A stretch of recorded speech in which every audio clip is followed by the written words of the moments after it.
Guys finally अब हम लोग चैप्टर 2 का स्टार्ट करते हैं। मैं कोशिश करूँगा कि मैं जल्दी जल्दी इसको कंप्लीट कर लूँ एंड आपको सब कंसेप्ट्स भी सही से समझा सकूँ। ठीक है, एक और चीज़, आपको ध्यान से पूरा कोर्स देखना है। ओके, एंड जब आप कोर्स को देख लेंगे, 2 बार देखिए वीडियोस को, बहुत अच्छा होगा आपके लिए, समझ में आएंगी चीज़ें, रिकॉल होगी। लेकिन 2 बार एक के बाद एक नहीं देखना, मतलब अभी आपने देखा तुरंत मत देखिए।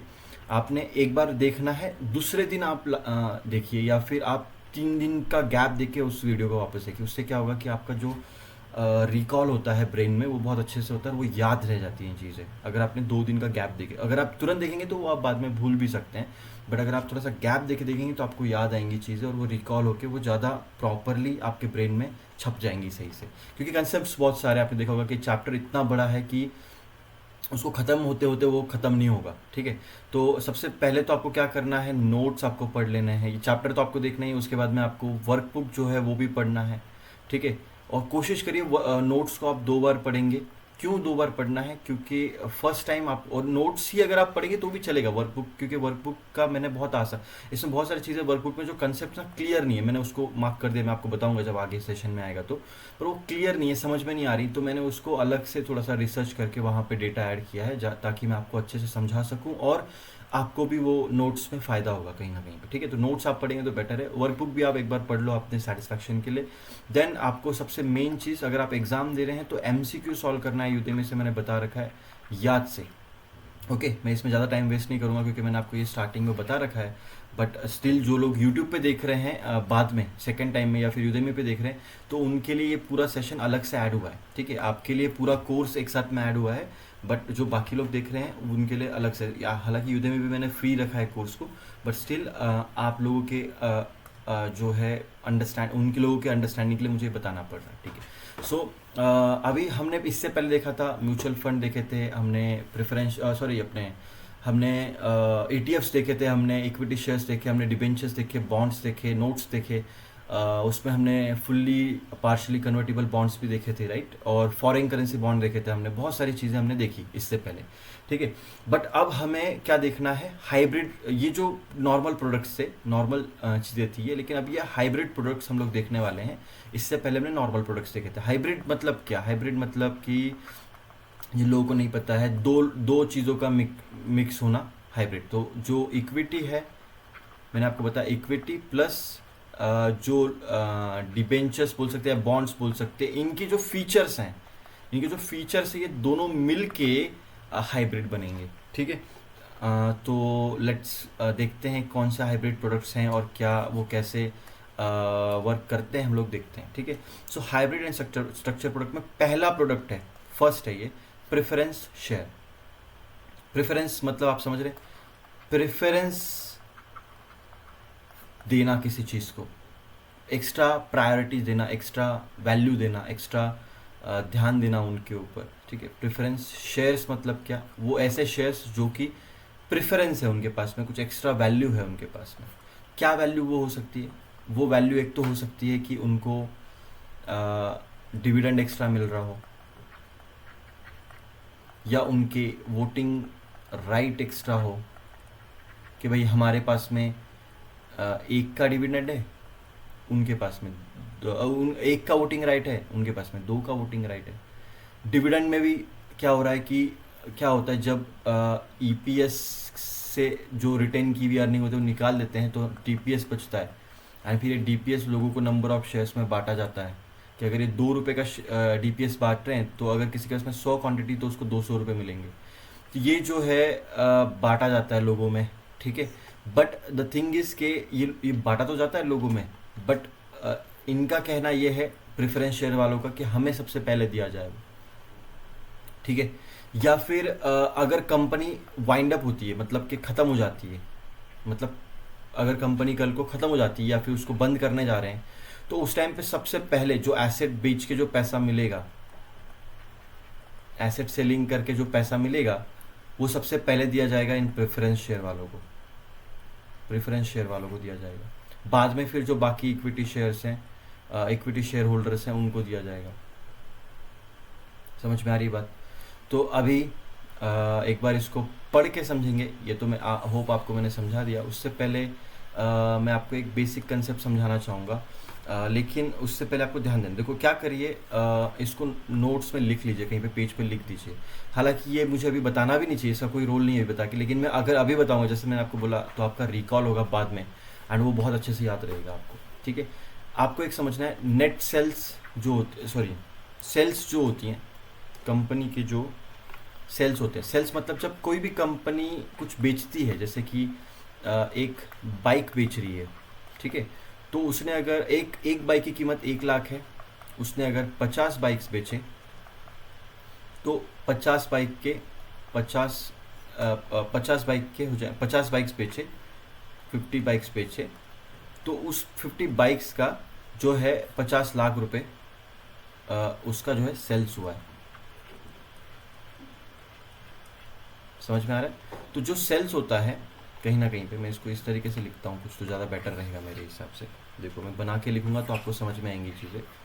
देखो सेल्स होता है पहले, सबसे पहले इसमें से क्या होता है कि आपको सबसे पहले तो जो जीएसटी वो भरना पड़ता है, क्योंकि जो बाइक आपने भेजी है उसका जीएसटी आपने रिसीव किया होगा कुछ, या जो टैक्स रिसीव किया होगा वो भरना पड़ेगा, इनडायरेक्ट टैक्स बोलते हैं उसको। ठीक है, तो जो इनडायरेक्ट टैक्स अगर हम लोग माइनस करते हैं, इसमें से टैक्स माइनस करते हैं, तो नीचे बचता है नेट सेल्स। मतलब नेट सेल्स मतलब कि टैक्स हटाने के बाद में जो सेल्स बची वो।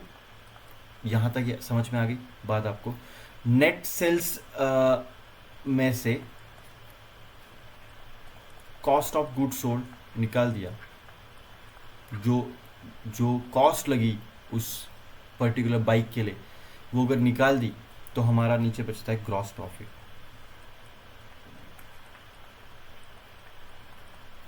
ठीक है, सेलिंग, इसमें से ग्रॉस प्रॉफिट जब आता है, आपने देखा होगा शार्क टैंक में बोलते हैं कि आपका ग्रॉस प्रॉफिट क्या है। ग्रॉस प्रॉफिट मतलब कि जब आपने जो आपकी नेट सेल थी, जो आपका जो नेट सेल आई, मतलब टैक्स भरने के बाद, इनडायरेक्ट टैक्स, ठीक है, जो जीएसटी एंड ऑल जो टैक्स होते हैं वो, ठीक है, इनकम टैक्स वगैरह प्रॉफिट पे लगता है, जो इनडायरेक्ट टैक्स होता है वो लगता है जो सेल्स की है उसके ऊपर।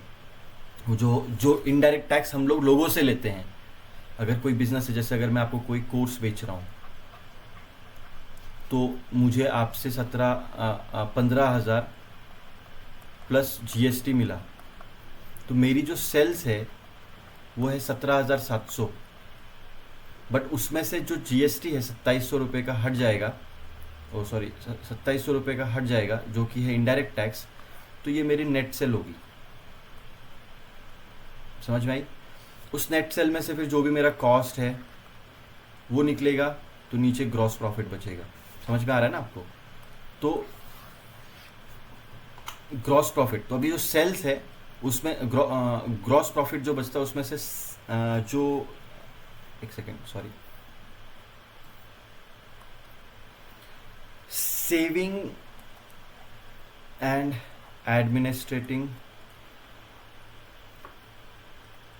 जनरल एक्सपेंस अगर आप निकाल दोगे तो नीचे बचेगा इबिटा। इबिटा, अब ये इबिटा क्या होता है? Earning before interest, tax, depreciation and amortisation, right? तो इसमें से अभी अगर हम लोग डेप्रिसिएशन निकाल देंगे, अमोर्टाइजेशन निकाल देंगे, ये क्या होती है कंसेप्ट, ये समझाऊंगा मैं आपको आगे। फिर इसमें से बचता है नीचे इबिट।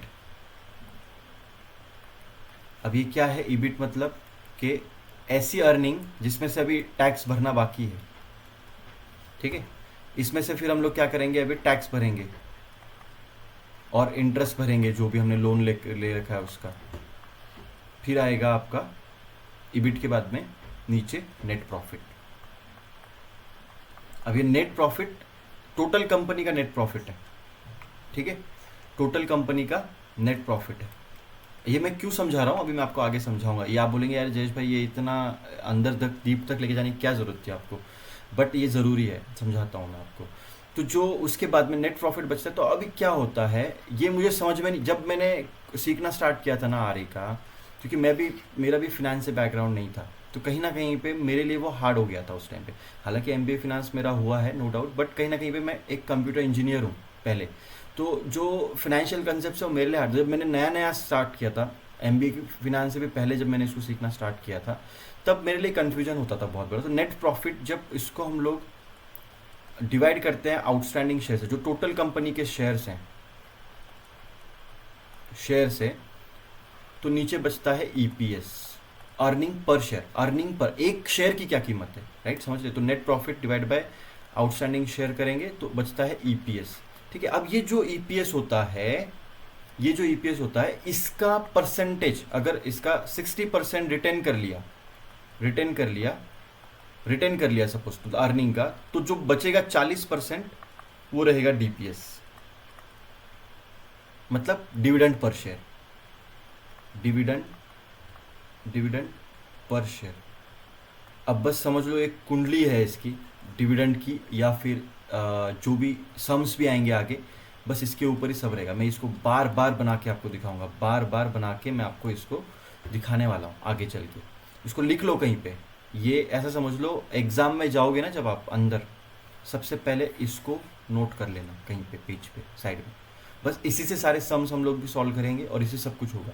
ये मोस्टली कोई यूट्यूब कोर्स में है नहीं, या फिर जो इवन जो पेड कोर्सेस हैं उसमें भी है नहीं, मैंने किए थे सारे कोर्सेस वगैरह उस टाइम पे, तो है नहीं, शायद अभी नए कुछ कोर्सेज आए हों तो होगा उसमें। बट ये अगर आप बना लेंगे पूरा स्ट्रक्चर, तो बस इसी के ऊपर सब चीज़ें हैं। ठीक है, मैं इसको जल्दी से एक बार डिलीट कर देता हूँ एंड ठीक है, डन। तो अभी हम लोग वापस, अब ये क्यों बताया मैंने आपको, ठीक है, इसको रख देना चाहिए था एक्चुअल में, क्योंकि ये क्यों बताया मैंने आपको, देखिए अभी यहाँ पे देखिए, हाँ अच्छा, ये शायद से आपको हाइड भी होगा मेरे कैमरा के पीछे, बट ठीक है, इसको एक बार आप देखो, नोट कर लेना, इसको स्क्रीनशॉट निकाल लो आप कहीं पे इस चीज़ का, ठीक है, स्क्रीनशॉट फ़ोन में निकाल के रख लो, कोई दिक्कत नहीं है, ठीक है।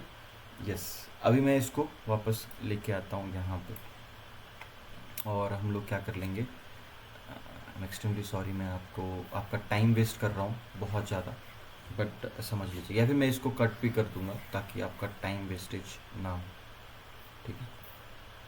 इसको हम लोग उठा के यहाँ लेके आ जाएंगे, ओके डन, थोड़ी देर के लिए, ठीक है। एंड अब इसको मैं जूम आउट कर दूंगा, यस।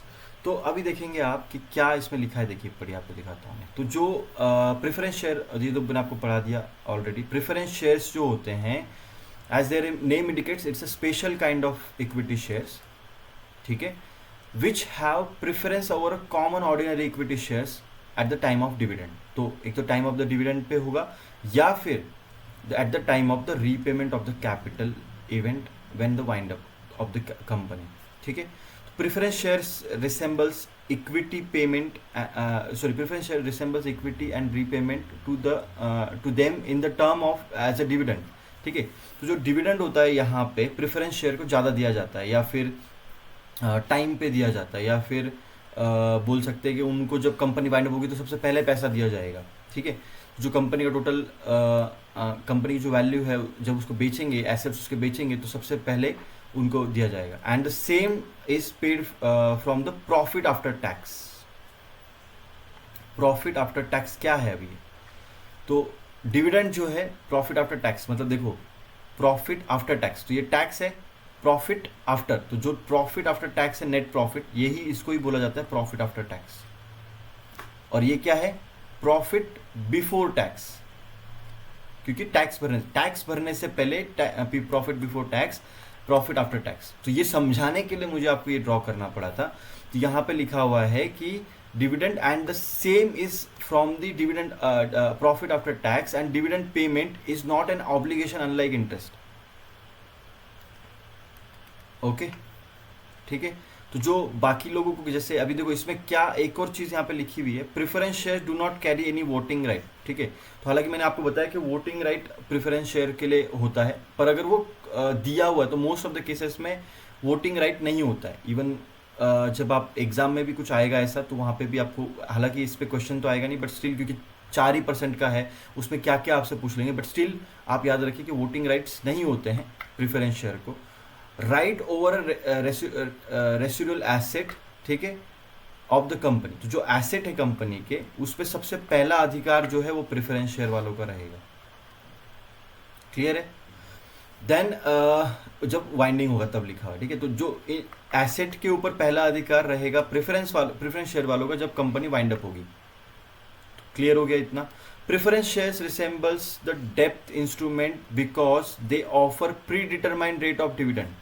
तो जो डिविडेंड है इनके लिए फिक्स कर दिया जाता है कि इतना डिविडेंड आपको मिलेगा हर साल, इतना परसेंट डिविडेंड आपको मिलेगा। तो अभी सिंपल सी बात है, जब बॉन्ड में क्या होता है कि 1% होता है, एक ड्यूरेशन होता है, 6 साल के लिए होल्ड कर रहे हैं, तो हर साल आपको जो है, हर महीने जो है आपको जो परसेंटेज है, जैसे अगर आपने 1 लाख रुपए डाला हुआ है और उस पर आपको 7% मिल रहा है, 7% मिलने वाला है, तो 7,000 आपको टोटल एक साल में मिलने वाले हैं, राइट।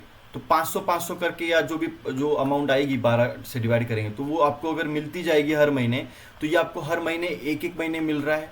या फिर आप चाहो तो डिविडेंड को आप आप चाहो तो इंटरेस्ट ले लो पूरे साल का एक साथ में 7,000 रुपये। क्लियर है? एक तो पूरे साल का आप 7,000 रुपये डिविडेंड इंटरेस्ट ले लो। तो वैसे यहाँ पे चीज़ है कि आपको जो है वोटिंग राइट्स नहीं मिलते, लेकिन जो डिविडेंड है वो आपको मिलता है बाकी लोगों से एक्स्ट्रा ज़्यादा, या फिर बोल सकते हैं पहले, राइट। तो यहाँ पे आपको प्रेफरेंस दिया जाता है कहीं ना कहीं पे। तो यहाँ पे क्या लिखा है, preference shares resembles depth instrument because they offer pre determined rate of dividend. तो जो डिविडेंड का जो रेट होता है हमारे लिए वो फिक्स नहीं होता है। यहाँ पे कभी कभी ये लोग 20% रिटर्न कर लेंगे, यहाँ पे 80% दे देंगे, कभी यहाँ पे ईपीएस में से 30% कर लेंगे, 70% दे देंगे, कभी यहाँ पे 50% रिटर्न कर लेंगे, 50% दे देंगे। तो ये इनके ऊपर होता है। बट यहाँ पे इनको जो है, जो प्रेफरेंशियल, इनको डिविडेंड जो है एक कहीं ना कहीं पे प्री डिटरमाइंड रेट पे मिल जाता है, ठीक है। Further in case of wind up of the company preference share holders get paid in क्या है इसके पीछे क्या लिखा हुआ है, हाँ, before the common equity share holders, ठीक है। तो अगर कल को कंपनी बंद होती तो कॉमन इक्विटी जो शेयर होल्डर्स जैसे आप और मैं हैं, तो हमको बाद में मिलेगा, बेट पहले प्रेफरेंस शेयर वालों को मिलेगा। ये कंपनी के लाडले हैं बहुत, इनको सबसे पहले आप समझ लो कि प्रेफरेंस मतलब उनको प्रेफरेंस दिया गया है, सबसे पहले इनको प्रेफरेंस दिया जाएगा, ठीक है। In other words this share holders have preference over the common equity share holders. जो कॉमन इक्विटी शेयर होल्डर्स है हमारे पास में जो इक्विटी है उनसे ज़्यादा, क्योंकि अगर रिलायंस के शेयर हैं, रिलायंस के शेयर्स हैं, आपके पास में 100 आपने ब्रोकर से जो जीरोदा में गए आप और वहां पे आपने बाय कर लिए, ठीक है। और रिलायंस ने क्या कर दिया है, वही 100 शेयर्स किसी और को प्रेफरेंस शेयर दे रखे हैं, तो कहीं ना कहीं पे वो पर्सन का जो प्रेफरेंस है उसको डिविडेंड ज़्यादा मिलेगा, या पहले मिलेगा, या कंपनी वाइंड अप होगी तो उसका सबसे पहले अमाउंट लौटाया जाएगा। समझ रहे हैं आप? तो ये चीज़ है। तो ये समझाने के लिए मैंने आपको ये इतना बनाया था। तो देखिए अब हार्डवर्क है मेरा इसके पीछे पूरा, एंड अगर हार्डवर्क है तो कहीं ना कहीं पे आपका लाइक और कमेंट पक्का बनता है, राइट। तो प्लीज़ लाइक और कमेंट करना, समझाना आपको कि क्या लगता है प्रेफरेंस शेयर। अभी क्या करना है, आपको एक वर्क देता हूँ मैं कि आखिरी 5 कंपनी ऐसे बताओ जिसमें प्रेफरेंस शेयर अलॉट हुए हैं किसी को, ठीक है। मैं एक एग्जांपल दिखाता हूँ, आपको भी ढूंढ के लाना है, ठीक है। कहाँ से लाना है वो अभी आप जानो, मुझे नहीं पता, आपको भी पता है, न्यूज़ में मिल जाएगा सब चीज़ें। देखो लास्ट न्यूज़ है अभी यहाँ पे, हिंदुजा वाला छोड़ के आपको 5 स्टॉक्स ढूंढ के लाने हैं आखिरी 1-1.5 साल में। हिंदुजा टेक अलॉट्स 392 करोड़ का जो 392 CR प्रेफरेंस शेयर। तो ये रुपीज़ का है, राइट, यहाँ पे रुपीज़ लिखा हुआ, तो इतने रुपीज़ के प्रेफरेंस शेयर अलॉट हुए हैं टू मॉर्शियस फर्म करके है कुछ, तो अभी इसका प्रोनाउंसिएशन आई डोंट नो कि क्या होगा, मॉर्शियस करके कुछ रहेगा, ऐसे करके फर्म है करके, ठीक है। सो उसको जब न्यूज़ को ओपन करेंगे तो यहाँ पे लिखा हुआ है हैज़ अलॉटेड 5 कितना है 5.12 करोड़, ठीक है। और कितना वैल्यू है 392। तो अगर 392 को डिवाइड करेंगे 5.12 CR से, राइट, तो आपको मिल जाएगी 1 शेयर की वैल्यू, हाँ या नहीं, क्योंकि टोटल नंबर ऑफ शेयर्स हैं यहाँ पे और 392 की वैल्यू है। तो 1 शेयर कितने रुपए में मिला हिंदुजा टेक ने, कितने में दिया मॉर्शियस को, ये आपको समझ में आएगा 1 शेयर की वैल्यू क्या है।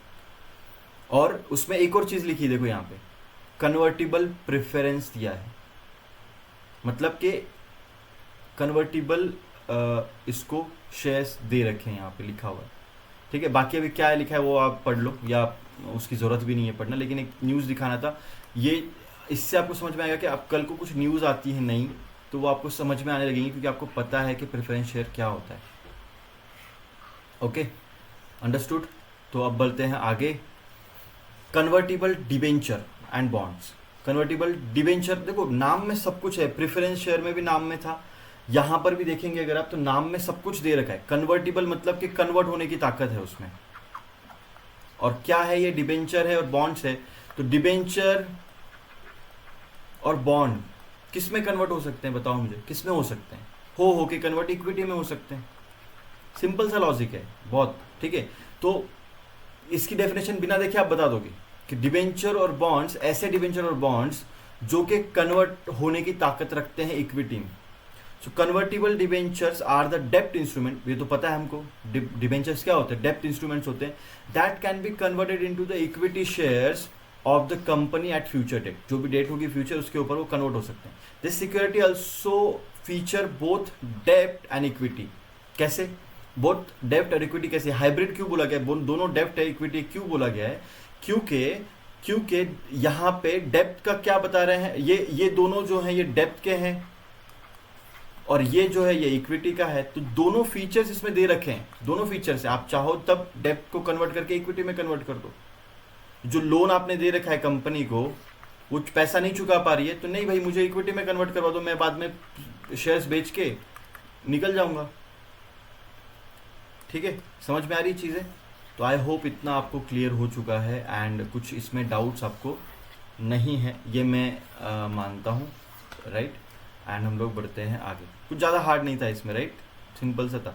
अब इसमें क्या दे रखा है, इसके टाइप्स भी दे रखे हैं, ठीक है। फुल्ली कन्वर्टिबल डिबेंचर है एक, FCD, ठीक है।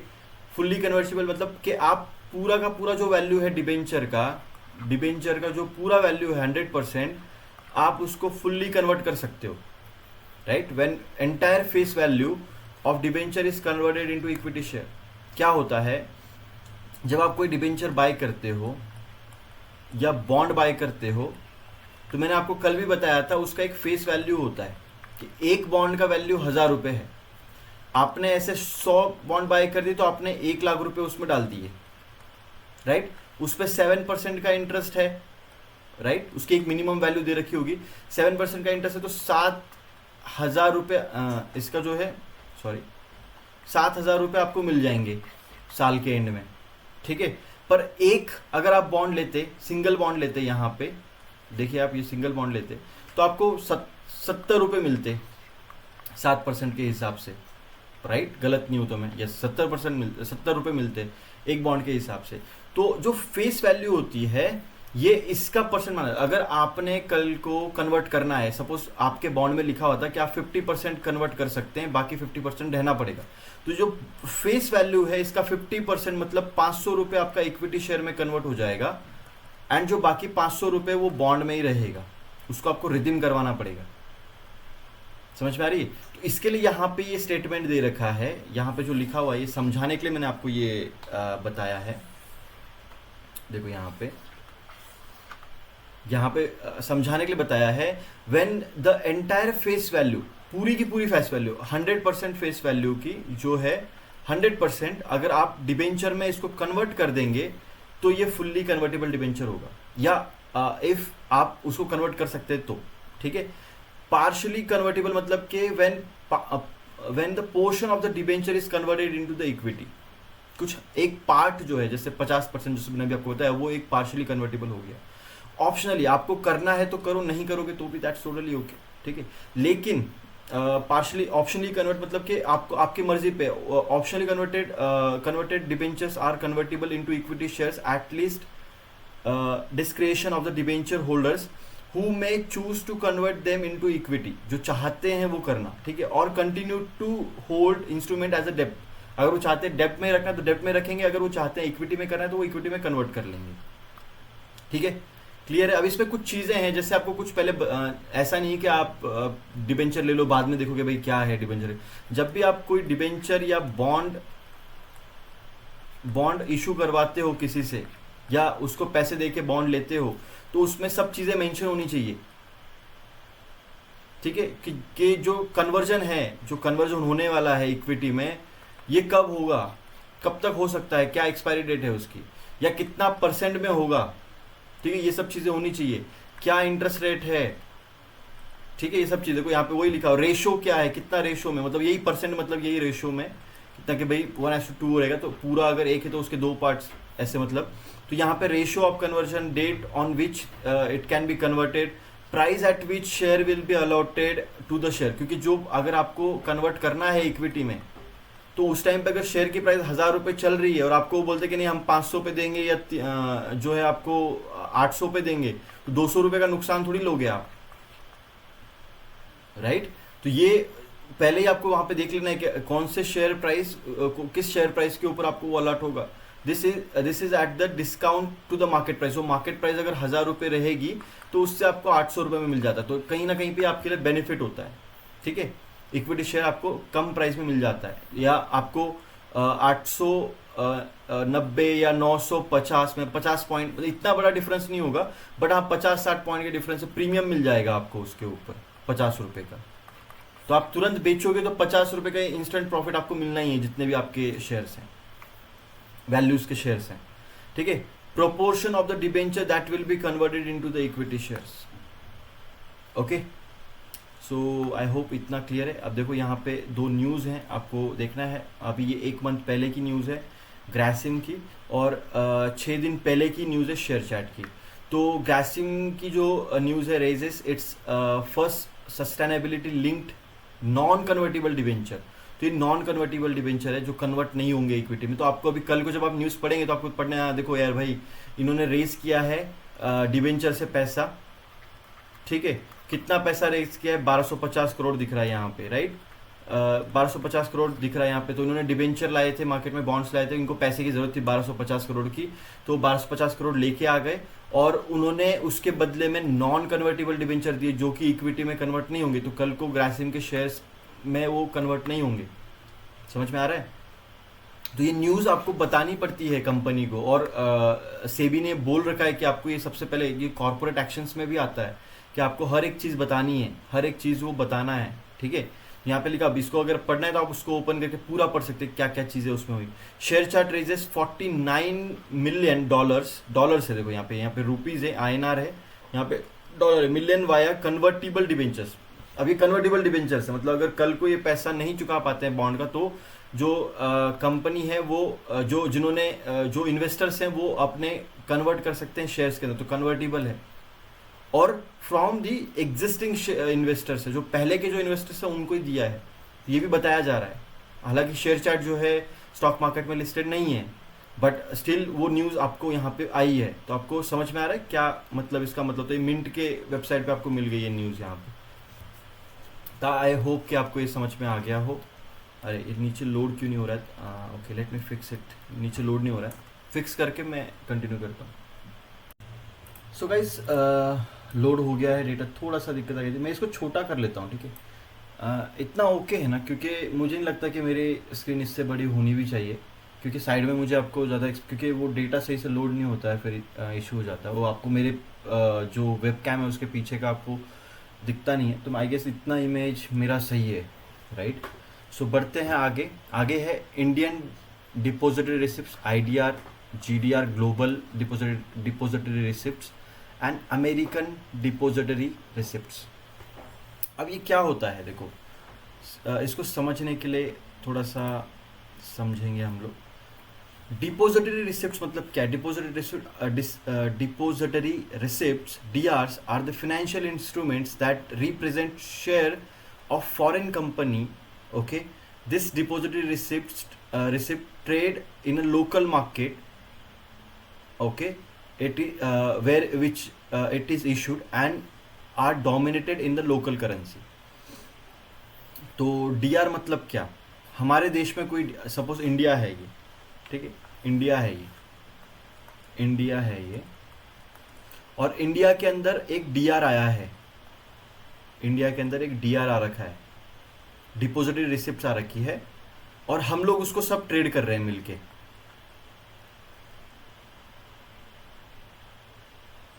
हम लोग सब मिलके उसको ट्रेड कर रहे हैं, उसमें पैसा इन्वेस्ट कर रहे हैं, और पैसा हमने डाला, ठीक है, और वो पैसा रेज करके जा रहा है किसी फॉरेन कंपनी के पास में, क्योंकि वो फॉरेन कंपनी का है। डीआर हमेशा फॉरेन कंपनी का होता है, हमारे देश का नहीं होता है, ठीक है। तो जो डिपोजिटरी रिसिप्ट्स होते हैं वो हमेशा फॉरेन कंपनी के होते हैं। देखो यहाँ पे ध्यान से एक बार समझ लो, financial instruments that represent share of foreign company, हालांकि उसके शेयर्स हमारे देश में नहीं है, बट ऐसे रिसिप्ट्स होते हैं वो जो कि उन शेयर्स को रिप्रेजेंट करते हैं। मतलब क्या होता है इसका, मैं आपको एक डायग्राम के थ्रू समझाना चाहूँगा इसको। देखो सिंपल सी बात है कि रिलायंस है, रिलायंस का एग्जांपल लेता हूँ मैं, मुझे आज विप्रो का लेते हैं। सपोज विप्रो, सपोज बोल रहा हूँ, ऐसा कुछ हुआ नहीं है बट सपोज बोल रहा हूँ, सपोज विप्रो जो है कुछ बनाना चाहता है, उसके लिए उसको फंड चाहिए और वो चाहता है कि मैं किसी बाहर के देश में जाऊं और वहाँ पे फंड रेज करूं, लेकिन उसको मैं डीआर में करूं, ठीक है, डिपोजिटरी रिसिप्ट्स में करूं।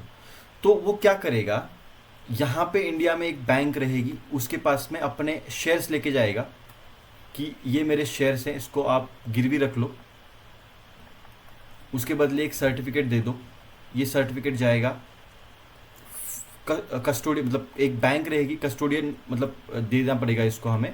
ये बैंक के थ्रू ये सर्टिफिकेट जाएगा जो इसकी ब्रांच रहेगी फॉरेन में उसके पास, और वो जो है वहाँ पे डीआर इशू करवाएगी और उस डीआर पे लोग ट्रेड करेंगे, ये पैसा सारा आएगा विप्रो के पास। समझ रहे?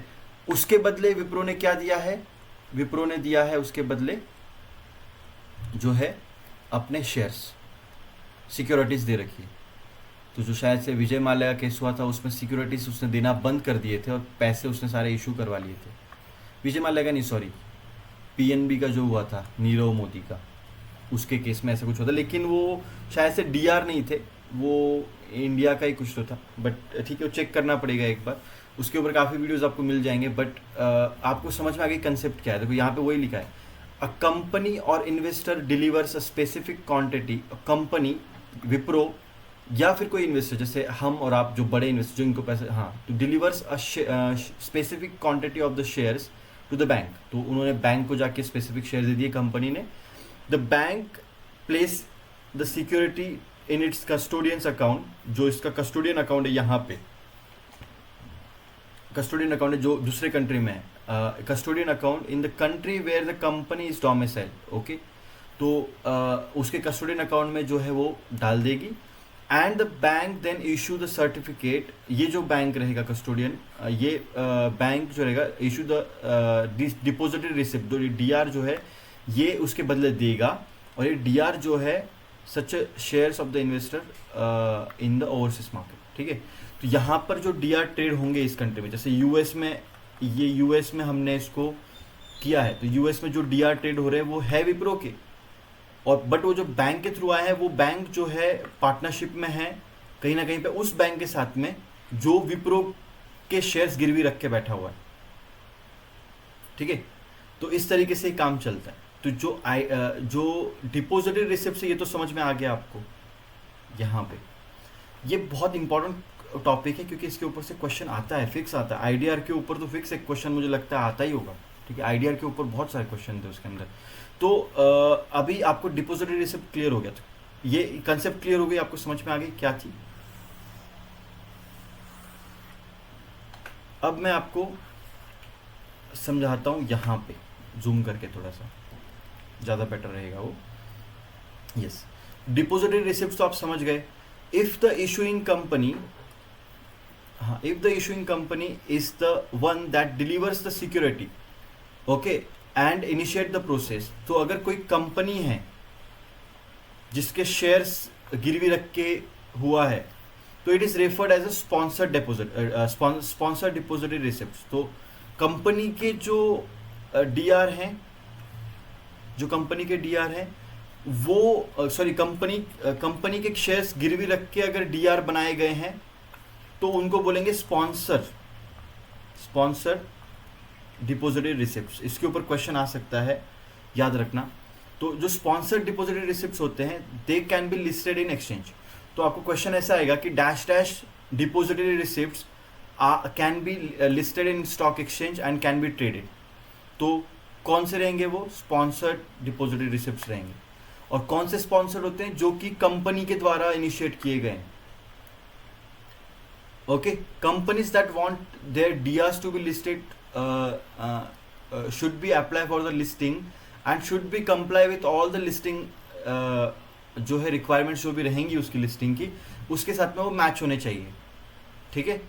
On other hand if shares are delivered by investor, मतलब पहला तो हो गया कंपनी ने अगर डिलीवर किए हैं शेयर्स और कंपनी ने गिरवी रखे शेयर्स को बैंक के अंदर और फिर उसको डीआर में कन्वर्ट करके वो ट्रेड करवा रहे हैं, तो ये स्पॉन्सर डीआर हो गया यहाँ पे।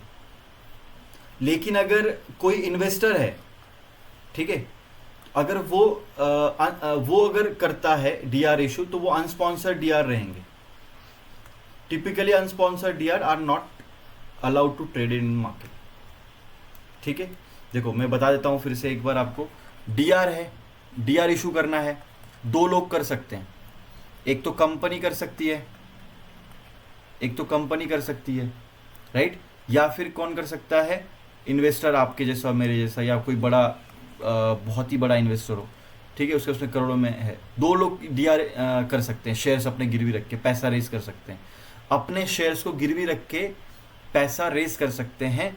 ऐसे दो लोग हैं, जो कंपनी कर सकती है या इन्वेस्टर के पास में जो शेयर्स पड़े वो अपने शेयर्स गिरवी रख सकते हैं।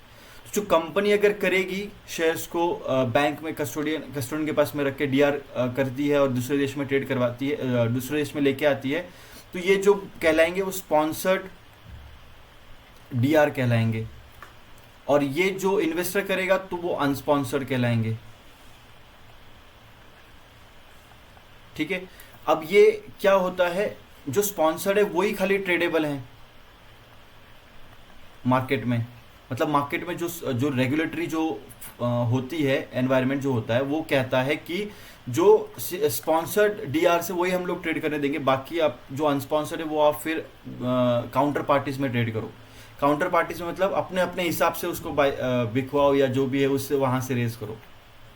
ठीक है, तो आर नॉन ट्रेडेबल। ठीक है। अब सिंपल सी बात है, अगर ये ट्रेडेबल है, ये लिस्ट होंगे वहां पे, वहां के स्टॉक एक्सचेंज में लिस्ट होंगे, तो यहाँ पे क्या होगा, लीगल रिक्वायरमेंट्स ज्यादा होंगी, राइट। तो क्वेश्चन आ सकता है कि लीगल रिक्वायरमेंट स्पॉन्सर्ड के लिए ज्यादा है या अनस्पॉन्सर्ड के लिए ज्यादा है, तो आप क्या बताएंगे, लीगल के लिए, स्पॉन्सर्ड के लिए ज्यादा है, क्योंकि वहां पे आपको स्टॉक एक्सचेंज में लिस्ट करना है। यहाँ पे नॉट रिक्वायर्ड लीगल थिंग्स। ठीक है, समझ में आ गया, सिंपल था। मेरे को इसको आपको, ये तो मैंने आपको बता दिया डायग्राम के थ्रू, या आप कहीं बना लो डायग्राम को अपने जैसे भी आपको सही लगता है, नहीं भी लगता है तो भी ठीक है, कोई प्रॉब्लम नहीं है। अगर आपको समझ में आ जाता है और आप याद रख सकते हैं चीज़ों को तो बहुत अच्छी बात है। ठीक है, अब देखो यहाँ पे मैं फिर से जूम करता हूँ ताकि अभी आपको मैं वापस से जो लिखा हुआ है वो समझा सकूँ। तो यहाँ पे क्या लिखा हुआ है, देखिए यहाँ पे हमने पढ़ लिया था, जो companies that want DR to be listed should be apply for listing and should be comply with all the listing requirements. तो जो भी लिस्टिंग के रिक्वायरमेंट्स है वो सारे पूरे होने चाहिए, राइट। बट जो यहाँ पे if the shares are deliver by the investor they are unsponsored and typically unsponsored DR are not allowed to trade. ठीक है, and they can be traded only in OTC market में, आपको पता है, over the counter parties. इसमें हो सकता है काउंटर पार्टीज के अंदर ही ट्रेड किया जा सकता है, ओवर द काउंटर में ही ट्रेड किया जा सकता है। ओवर द काउंटर मार्केट क्या होता है, वही काउंटर पार्टीज, दो लोगों के बीच का मार्केट, दो लोग अपने हिसाब से डिसाइड करेंगे क्या करना है क्या नहीं। तो पर उसमें क्या होता है, फिर क्रेडिट रिस्क होता है, कल को कंपनी पैसा नहीं देगी तो वो कुछ उखाड़ नहीं पाएगा फिर। तो ये समझने वाली बात है। यहाँ पे they are also have less regulatory requirements, यहाँ पे कोई ज़्यादा रेगुलेटरी रिक्वायरमेंट्स नहीं है। क्यों नहीं है, तो ऑब्वियसली यहाँ पे लिस्ट नहीं होने वाला है स्टॉक एक्सचेंज के अंदर, यहाँ पे लिस्ट होगा स्टॉक एक्सचेंज के अंदर। समझ गए आप, बहुत आसान कंसेप्ट है, लेकिन खाली आपको डायग्राम्स के साथ में समझाना पड़ता है, थोड़ा टाइम जाता है, बट मैं कोशिश पूरा करता हूँ मेरी तरफ से ताकि मैं आपको समझा पाऊँ। ठीक है, आई होप ये सब क्लियर है यहाँ तक। डीआर में feature two way fungibility. Two way fungibility क्या होता है कि आप उसको इक्विटी में जो देखो देखो जो फंजिबिलिटी होता है, subject to the regulatory provision of the countries involvement, this means that the share can be bought in local market and converted into DR to be traded in the foreign market. मतलब आप local market में share ले लो और उसको convert कर दो D R में, foreign market के, ऐसा भी कर सकते हो। और आप डीआर ले लो और उसको कन्वर्ट कर दो लोकल मार्केट के शेयर में, आप ऐसा भी कर सकते हो। तो इसको बोलते हैं टू वे फंजिबिलिटी। ठीक है, मैं इसको सही से प्रोनाउंस कर रहा हूँ ना, फंजिबिलिटी, बिकॉज नहीं तो ऐसा होगा कि लोग मजाक बनाएंगे फिर। सो आई गेस इसको ऐसे ही प्रोनाउंस करते हैं, बट स्टिल आप एक बार चेक कर लो, अगर मैं गलत हूँ तो कमेंट में मुझे पक्का बताना। ठीक है, सो आपको समझ में आ गया क्या है। तो लोकल मार्केट में आप देखो लिखा हुआ है bought in local market converted into the DR in a foreign market. Similarly DR can be bought and converted into bought, पहले डीआर खरीदे जाएंगे और फिर बाद में कन्वर्ट किए जाएंगे in the which in underlying shares which the are traded on the domestic stock exchange. तो पहले आप डीआर ले लो, बाद में उसको इक्विटी शेयर्स में कन्वर्ट कर दो, या इक्विटी से डीआर में कन्वर्ट कर दो, या आपके ऊपर है। टू वे फंजिबिलिटी हमने दिया है हमारे डीआर को। ठीक है, SEBI has laid down the guidelines to be followed by the companies for IDR. तो जो आईडीआर क्या होते हैं अभी, आईडीआर मतलब इंडियन डिपोजिटरी रिसिप्ट्स। ठीक है, जो इंडिया में रेज किए गए, इंडिया में है, बाहर की कंपनी लेकिन इंडिया में आई है। तो बट अभी बाहर से लोग आएंगे, पैसा लेके जाएंगे, तो ऐसा तो है नहीं कि भाई तुम आओ जाओ पैसा लेके चले जाओ, कल को डुबा दो हमारे इन्वेस्टर का पैसा, हमारे देश के लोगों का पैसा, तो क्या हो। तो उसके लिए सेबी बनी हुई है। सेबी क्या करेगी, सेबी गाइडलाइंस पास किया है, laid down the guidelines to be followed by the companies for the IDR. अगर आपको आईडीआर इशू करना है देश में तो आपको ये गाइडलाइंस को फॉलो करना पड़ेगा। This includes the limit on the money raised.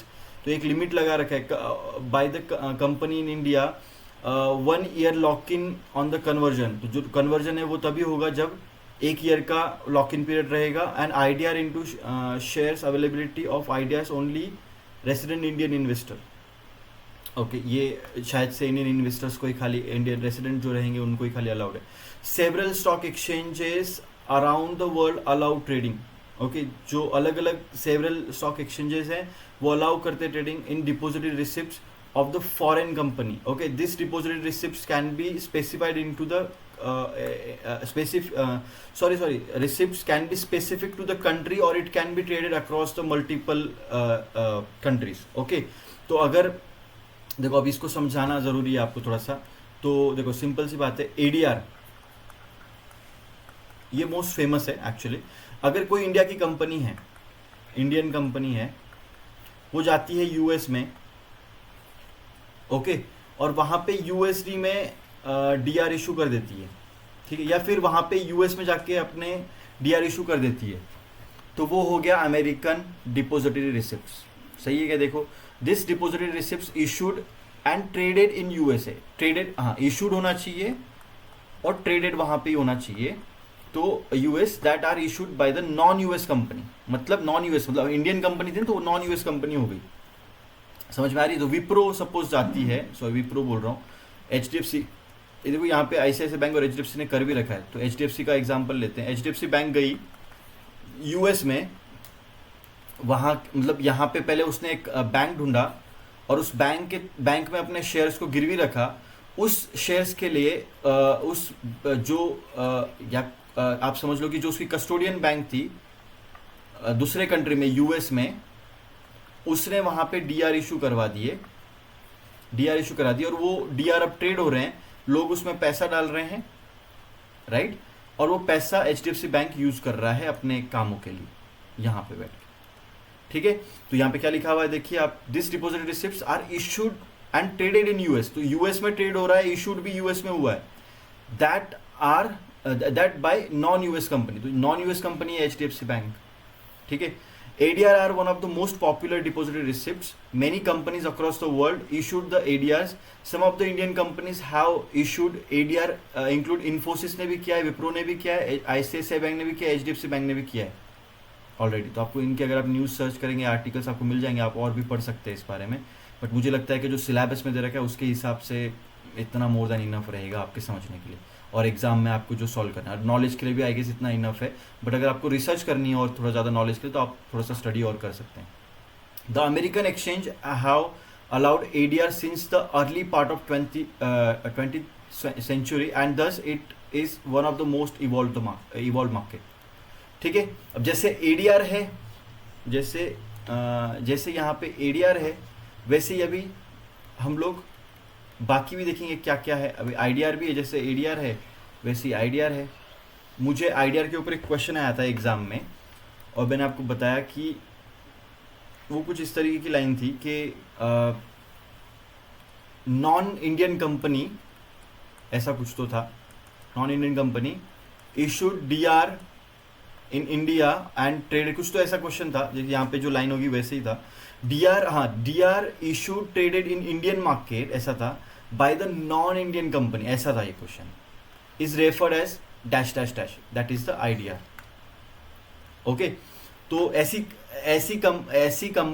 ऐसा DR जो इंडिया में इशू हुआ है बट वो बाहर के कंट्री से आया है, तो उसको बोलेंगे हम लोग IDR. ठीक है, तो depository receipts of the Standard Chartered bank का जो DR है वो इंडिया में आया था, and traded in the stock market in the form of IDR.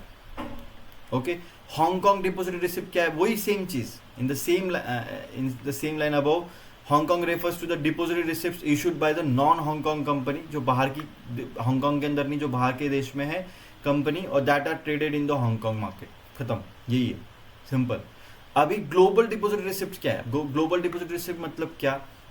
This are the depository receipts are allowed to trade in one or more country. मतलब जहाँ पे अभी खाली इंडिया में, एक IDR में क्या होता है कि इंडिया में खाली ट्रेड किया जाएगा, तो वैसे 3-4 कंट्रीज में ट्रेड हो जाएगा, तो वो ग्लोबल डिपॉजिटरी रिसिप्ट हो जाएगा. ओके, तो GDR are prefer to issue in European union member. तो यूरोपियन यूनियन मेंबर में उस टाइम कैसा वो बहुत सारे कंट्रीज का एक यूनियन है, तो वहाँ पे अलग अलग कंट्री का वो हो जाता, तो वहाँ पे एक सबका मिला के एक यूरोपियन यूनियन मेंबर स्टेट क्या है, commonality of the regulation. Okay, same regulations होते हैं उनके सारे सभी कंट्रीज के वहाँ पे, तो makes its easy for issuing the company to comply with the regulation across the region. तो जो बहुत सारे छोटे देश हैं वो एक साथ में यूरोपियन, तो वो सारे के सारे देशों में एक साथ में ट्रेड किया जाता है, उनके लिए ये एक्चुअल में ग्लोबल डिपॉजिटरी रिसिप्ट बनाया गया. तो मल्टीपल कंट्रीज में जो होता है उसको बोलते हैं. The company whose shares are traded as a DR get wider invest. अब देखो यहाँ तक खत्म हो गया GDR. ठीक है, अब क्वेश्चन आते हैं GDR क्या है, HKDR क्या है, हांगकांग DR क्या है, इंडियन DR क्या है, ADR क्या है. मुझे लगता नहीं है कि आपको एग्जाम में इसमें कुछ रहना चाहिए. इसको प्रैक्टिस करो, समझो. मैं बोलूँगा कि नोट्स को फिर से एक बार जब सेकंड टाइम पढ़ेंगे तो और क्लियर हो जाएगा आपको बाद में, पर आपको थोड़ा सा स्पेस दे के पढ़ना है उसको. Investor in the international market get to invest in the shares of the company that they may okay, देखो सॉरी, यहाँ से मैं ये लाइन भूल गया, मिस कर दी मैंने. A company whose shares are traded as a DR, okay, जिनके शेयर्स उनको क्या होता है, वाइडर इन्वेस्टर मिलता है. अब इंडिया में लिमिट नहीं है, अगर हम अमेरिकन ADR अगर करते हैं हमारे कंपनी के लिए इशूड, तो उस टाइम पे हमें बाहर के इन्वेस्टर्स भी मिलते हैं, तो वाइडर इन्वेस्टर हमें मिलता है फ्रॉम द इंटरनेशनल मार्केट. ठीक है, उसके बाद में investor in international market get invest to the share of the company that may have otherwise have been unable to because several restriction. अगर देखो बाहर के जो लोग, अगर बाहर का कोई जिसका एक रैंडम आदमी है जिनका नाम है जॉन स्मिथ, अब वो चाहते हैं कि इंडिया में आके मैं पैसा डाल, तो डाल सकते हैं क्या? नहीं डाल सकते. वो ऐसा अंधाधुंध नहीं कर सकते. आपको जब ब्रोकर का अकाउंट बनाएगा तो ब्रोकर बोलेगा आप इंडिया के हो या नहीं, ये बताओ पहले. तो ये सब चीज़ें प्रूफ मांगेगा आपसे, राइट. तो कोई भी आके ऐरा गैरा आके यहाँ पे अकाउंट नहीं बना सकता. तो जो सेबी के जो रेगुलेशंस है उनके हिसाब से आपको KYC करना पड़ेगा प्रॉपर, आपको बताना पड़ेगा कि मैं इंडियन हूँ और यहाँ का ही रहने वाला हूँ, सब चीज़ें आपको प्रूफ देनी पड़ेंगी. फिर आपका एक डीमैट अकाउंट बनेगा और फिर आप इन्वेस्ट कर पाएंगे उसके अंदर. बट जो DR होता है ये कहीं ना कहीं पे उन लोगों को अलाउ करता है कि भाई आप भी हमारे देश में पैसा डालो, हमारे शेयर्स में पैसा डालो, विदाउट गेटिंग एनी लीगल और एनी, मतलब जो बाकी के जो अभी इंडिया में आके रजिस्टर करना एंड ऑल, ये सब चीज़ें जो लीगल जो चीज़ें रहेंगी वो करने से अच्छा हम जो है सीधा DR इशू करेंगे तो वो लोग पैसा डाल पाएंगे. तो वही लिखा हुआ है यहाँ पे, investors in the international market. जो इंटरनेशनल मार्केट के जो इन्वेस्टर्स हैं get to invest in the share of the company. तो हमारे शेयर, अब जैसे कि अगर एप्पल है तो क्या आप एप्पल में पैसा डाल सकते हो? यस, ICICI में शायद से उसके आई डी आर्स वहाँ पे है शायद से, आई गेस, ठीक है, मुझे पक्का नहीं पता है, मैं श्योर नहीं हूँ, बट एक बार आप चेक कर लेना, अगर मैं गलत हूँ तो मुझे कमेंट में बता देना, ठीक है। तो डी आर जो है वहाँ पे इशू कर रखे, तो आप जाके एप्पल के शेयर यहाँ पे ले सकते हो, आईफोन का जो एप्पल है वो कंपनी बोल रहा हूँ मैं, ले सकते हो विदाउट वहाँ के कोई आपको लीगल जो है लीगल चीज़ें कुछ करने के बिना आप यहाँ पे बैठे बैठे आईसीआईसीआई बैंक के डीमैट अकाउंट में ले सकते हो, आईसीआईसीआई सिक्योरिटीज़ के अकाउंट में, आई गेस, ठीक है, आप चेक कर लो, मुझे पता है जहाँ तक ऐसा कुछ होता है, बहुत पहले होता था, 7-8 साल पहले तो मैंने देखा था, लेकिन अब मुझे पता नहीं कि हो भी रहा है या नहीं हो रहा है, तो एक बार आप चेक कर लेना, ठीक है। देन बट कहीं ना कहीं पे इवन हम लोग वहाँ के वहाँ नहीं रहते हैं, यूएस में नहीं रहते हैं, बट स्टिल हम लोग वहाँ के कंट्री के पार्ट नहीं, स्टिल हम लोग वहाँ के शेयर्स में पैसा डाल पा रहे हैं because of D R. Investor get to invest in international stock, तो इन्वेस्टर का क्या फ़ायदा है इसके अंदर, जो इंटरनेशनल स्टॉक के अंदर भी अब हम लोग इंटरनेशनल स्टॉक में पैसा डाल सकते हैं, एप्पल में डाल, भाई हम लोग आसपास में जो है कॉलर ऊँची करके बोलेंगे कि हमने एप्पल में पैसा डाल रखा है, ठीक है, तो हमने फेसबुक में पैसा डाला है, हमने जो है अमेजोन में पैसा डाला, हमने स्टारलिंक में पैसा डाला, ये कब बोलोगे आप, जब कि आप डीआर में इन्वेस्ट करोगे। तो इंटरनेशनल, तो investor get to invest in international stock through a domestic exchange, तो डोमेस्टिक एक्सचेंज मतलब कि हम लोग जीरोदा से ही, या फिर मैंने आपको बोला जैसे एग्जांपल दिया आईसीआईसीआई सिक्योरिटीज़ का, इन्हीं ब्रोकर से, डोमेस्टिक ब्रोकर से ही हम लोग क्या कर सकते हैं, हम लोग पैसा डाल सकते हैं इंटरनेशनल स्टॉक के अंदर। मैंने आपको बोला वही चीज़ है ये, with their existing brokers and the local currency, वो भी लोकल करेंसी के अंदर, तो हमें करेंसी चेंज करने की जरूरत नहीं पड़ती है, हमारे देश के करेंसी के हिसाब से प्राइस दिखाता है। Holding DRs give investor the right to dividends and capital appreciation from the underlying shares. तो जैसे हम लोग नॉर्मली एक कंपनी है, जैसे अगर मैं आईटीसी होल्ड करता हूँ, तो आईटीसी हर साल जो डिविडेंड बांटती है आईटीसी हर साल, तो जो डिविडेंड है वो डिविडेंड जो है हमें मिलता है, और कैपिटल एप्रिसिएशन जो मिलता है वो भी मिलता है, तो वही चीज़ आपको यहाँ पे डीआर में भी मिलेगी, क्योंकि डीआर भी एक तरीके से शेयर्स ही डिनोट करते हैं बाहर के देश में, ठीक है। However issued voting rights of to DR is under the consideration of the SEBI, तो अभी तक जो वोटिंग राइट्स है वो नहीं दिए गए हैं, बट आगे चल के शायद से सेबी जो डीआर वाले जो डीआर होल्ड करते हैं उनको भी वोटिंग राइट दे देगा, ठीक है। हालांकि इस पर कोई क्वेश्चन नहीं आएगा, बट स्टिल आप याद रखो इसको, ठीक है। अब देखो कितना टाइम लिया मैंने एक पॉइंट को समझाने में, आपको कितना टाइम लिया, देखो ये इतना बड़ा, ये क्यों लिया टाइम, 24 मिनट मुझे लगे खाली एक पॉइंट को समझाने में, वो इसके लिए क्योंकि ये बहुत ही इंपॉर्टेंट पॉइंट है, इसके बाद में आप कभी इसको भूलोगे नहीं, ये मैं गेस कर रहा हूँ, एंड हमेशा इसको याद रखोगे क्या होता है डिपोजिटरी रिसिप्ट, ये आपको हमेशा याद रहेगा।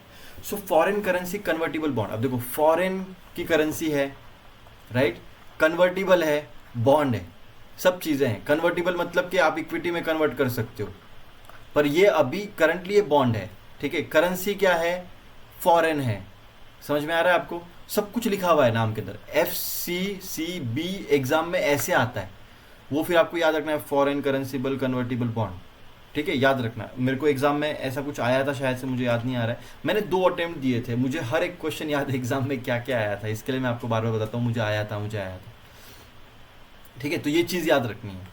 तो FCCBs और the foreign currency convertible bonds are the foreign currency denominated, मैंने 2 बार अटेम्प्ट दिया था, पहला वाला जो अटेम्प्ट था उसमें 55 या 56 पे रह गया था, ठीक है, मतलब 4 मार्क्स से रह गया था, और फिर बाद में जो सेकंड अटेम्प्ट दिया उसके अंदर मेरा 76 का स्कोर है, मैं यहाँ पे उसको अटैच करता हूँ, RA के जो मैंने एग्जाम दिया है ना SM की, उसको अटैच करता हूँ आप और पहला वाला भी अगर हो सकता है तो मैं अटैच करता हूँ, ठीक है।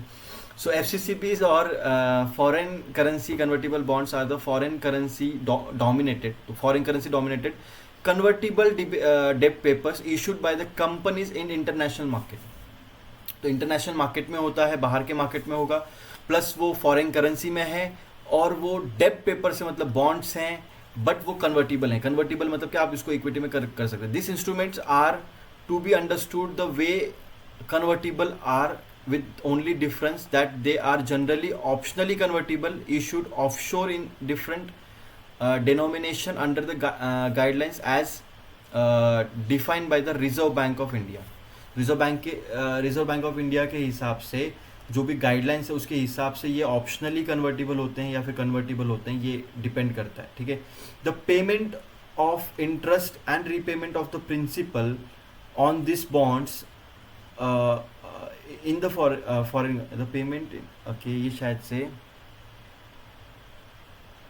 ओके ये जो इधर है ना स्पेस दे दिया है इसको आप इग्नोर करना है यहाँ पे ये स्पेस इसको हटा दूंगा मैं अभी थोड़ी देर में हटा दूंगा तो आपको जो नोट्स मिलेंगे वो क्लियर मिलेंगे डोंट वरी तो हाँ क्या है मैं इसको नोट कर लेता हूँ कहीं पे ना नहीं तो मैं भूल जाऊँगा तो इशू हो जाएगा फिर ठीक है चलो कोई बात नहीं FCCB का मुझे नोट एडिट करना है याद रहेगा अभी सो हाँ तो यहाँ पे आपको समझ में आ गया कि क्या आप इसको लाइन को फिर से एक बार पढ़ेंगे ताकि समझ में आएगा this instruments are to be understood the way convertibles are with only difference that they are generally optionally convertible and issued offshore offshore मतलब क्या होता है देखो हमेशा याद रखो ऑनशोर मतलब होता है हमारे कंट्री में इनसाइड द कंट्री या फिर इंडिया में याद रखो देखो ऐसे याद रखो इसको ऑन इंडिया ये याद रखना हमेशा खाली ये वर्ड इतना याद रख लो ऑन शोर मतलब इंडियन ऑन इंडियन याद रख लो या ऑन इंडिया याद रख लो ऑन शोर मतलब इंडियन और ऑफ शोर मतलब आउट ऑफ द इंडियन या फॉरेन आउट ऑफ द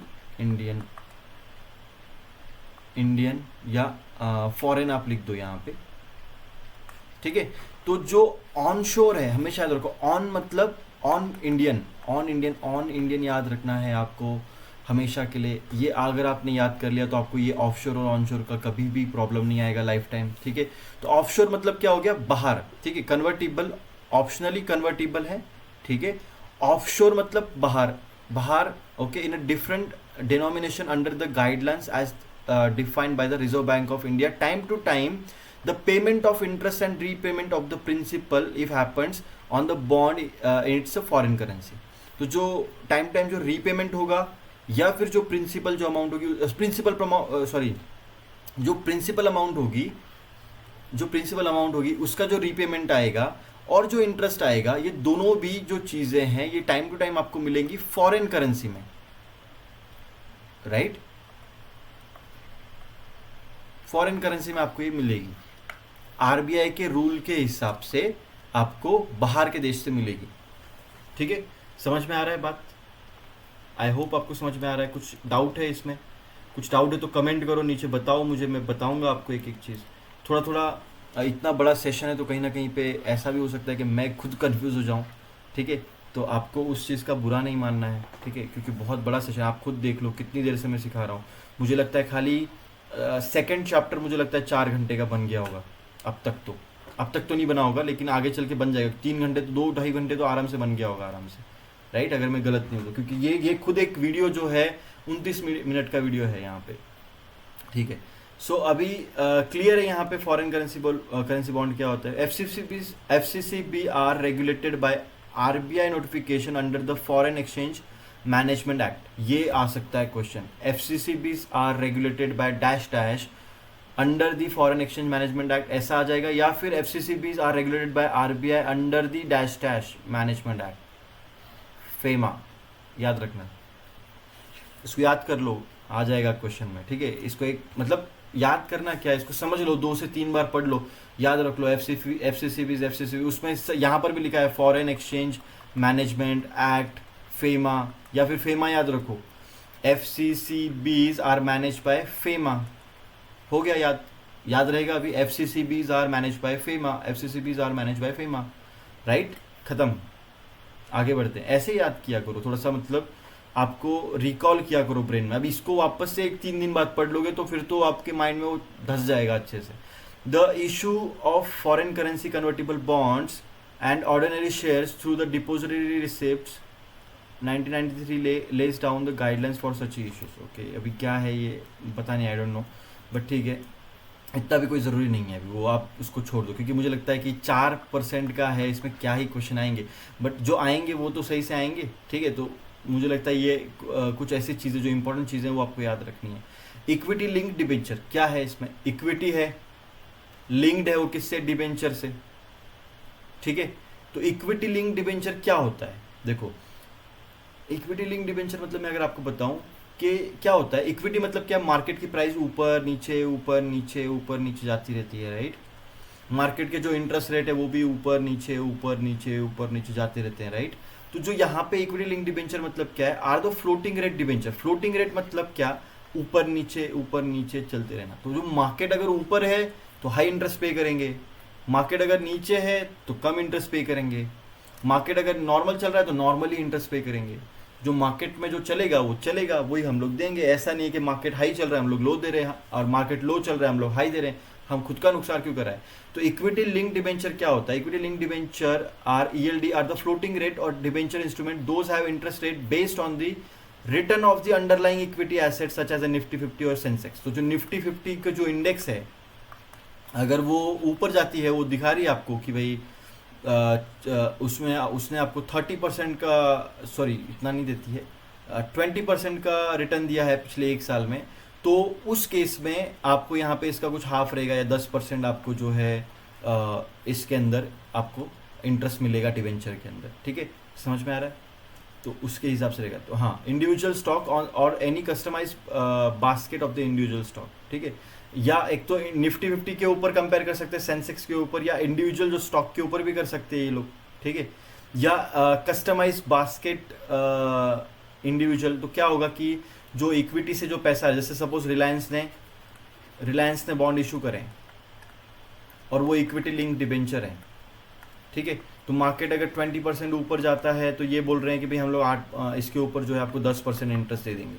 अगर मार्केट में प्राइस ऊपर गई नहीं तो फिर हम लोग क्या करेंगे, अगर ये खाली जो है 15% गई तो 15 का जो हाफ रहेगा वही हम लोग देंगे, ठीक है। क्या रहेगा, 7.5%, 7.5% ही हम लोग देंगे। तो ये जो होता है तरीका, ये होता है इक्विटी लिंक डिबेंचर।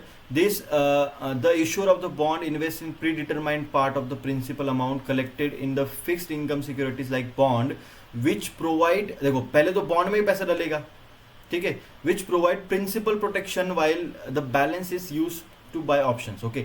अब इक्विटी लिंक डिबेंचर में क्या होता है, एक और चीज, ठीक है, वही है ना, एक सेकंड मेरे को देखने देना, कुछ गलती तो नहीं कर रहा हूँ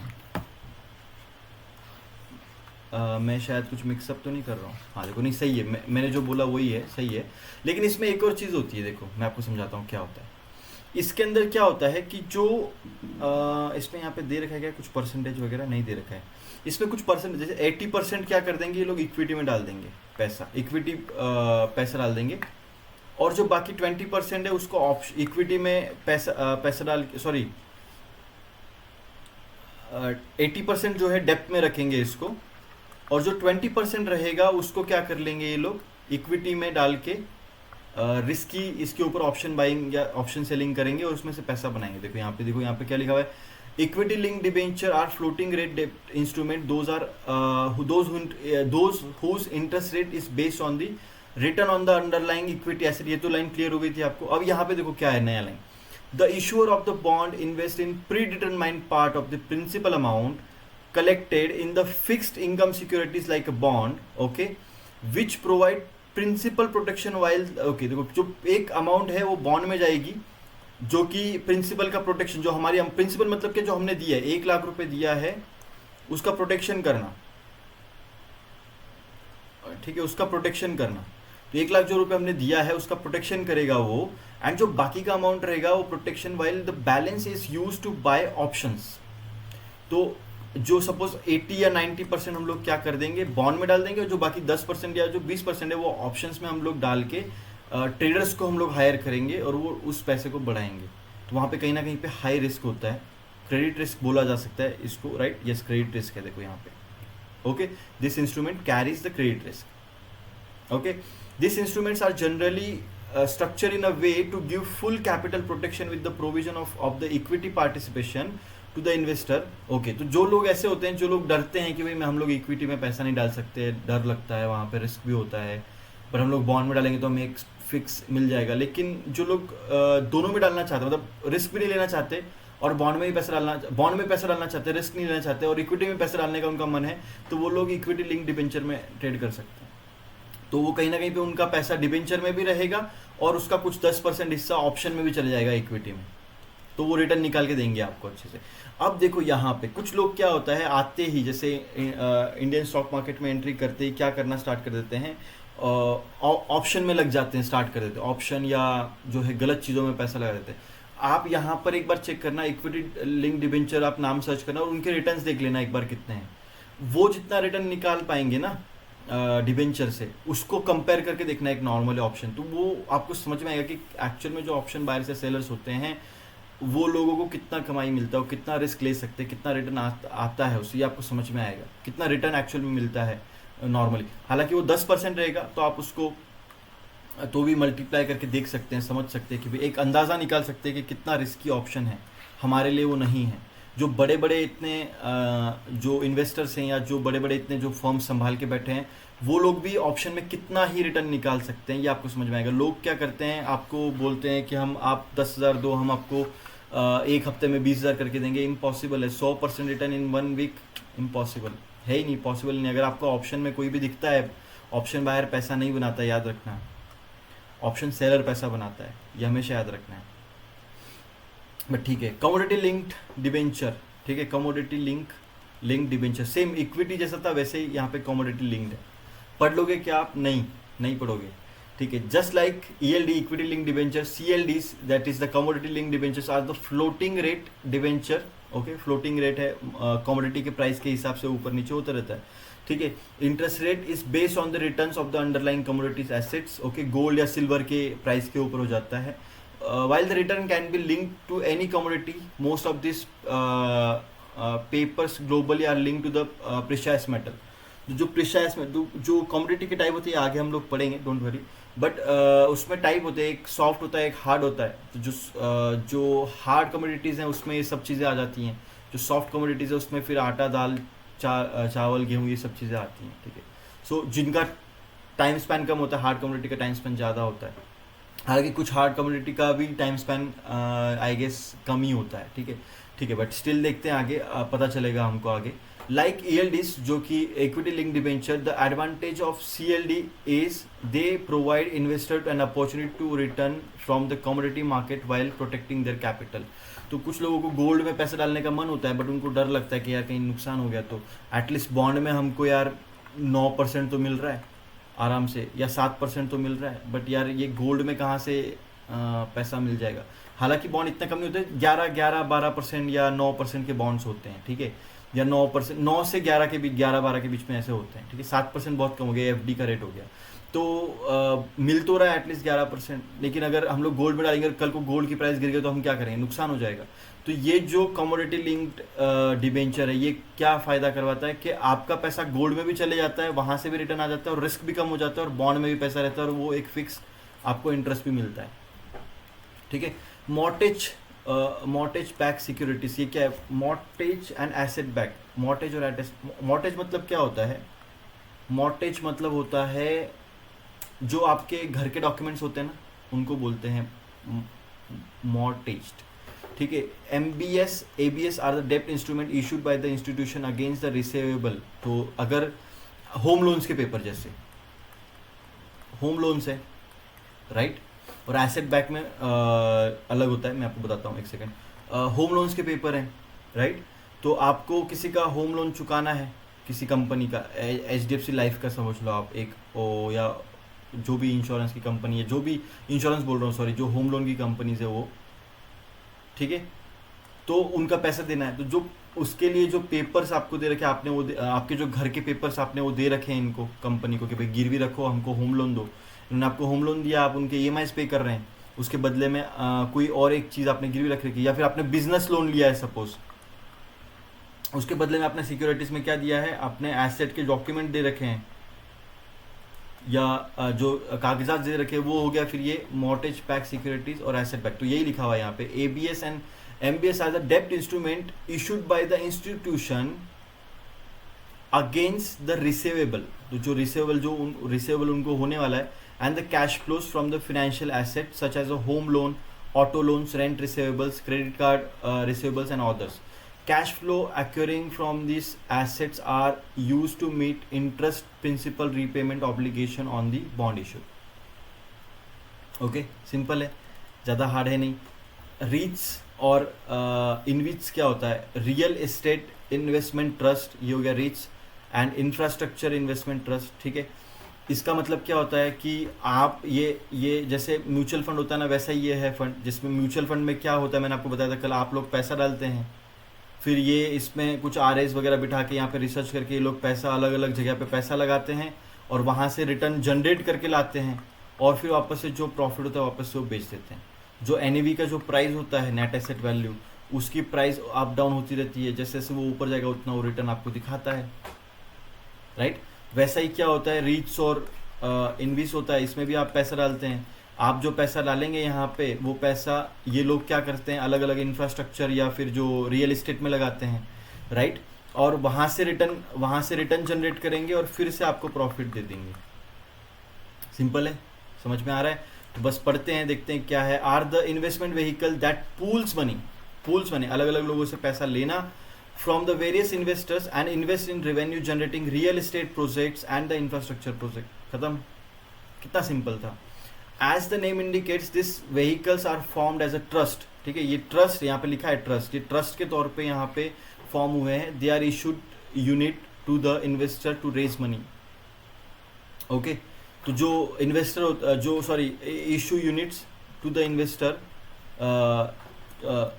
to the raise money, okay. The enjoy favourable tax treatment, okay. यहाँ पे टैक्स की जो ट्रीटमेंट है वो गवर्नमेंट इनको थोड़ा सा कम टैक्स चार्ज करती है, ठीक है। Long as they meet necessary regulatory requirement, तो उसके लिए इनको रेगुलेटरी रिक्वायरमेंट्स भी पूरी करनी पड़ती हैं।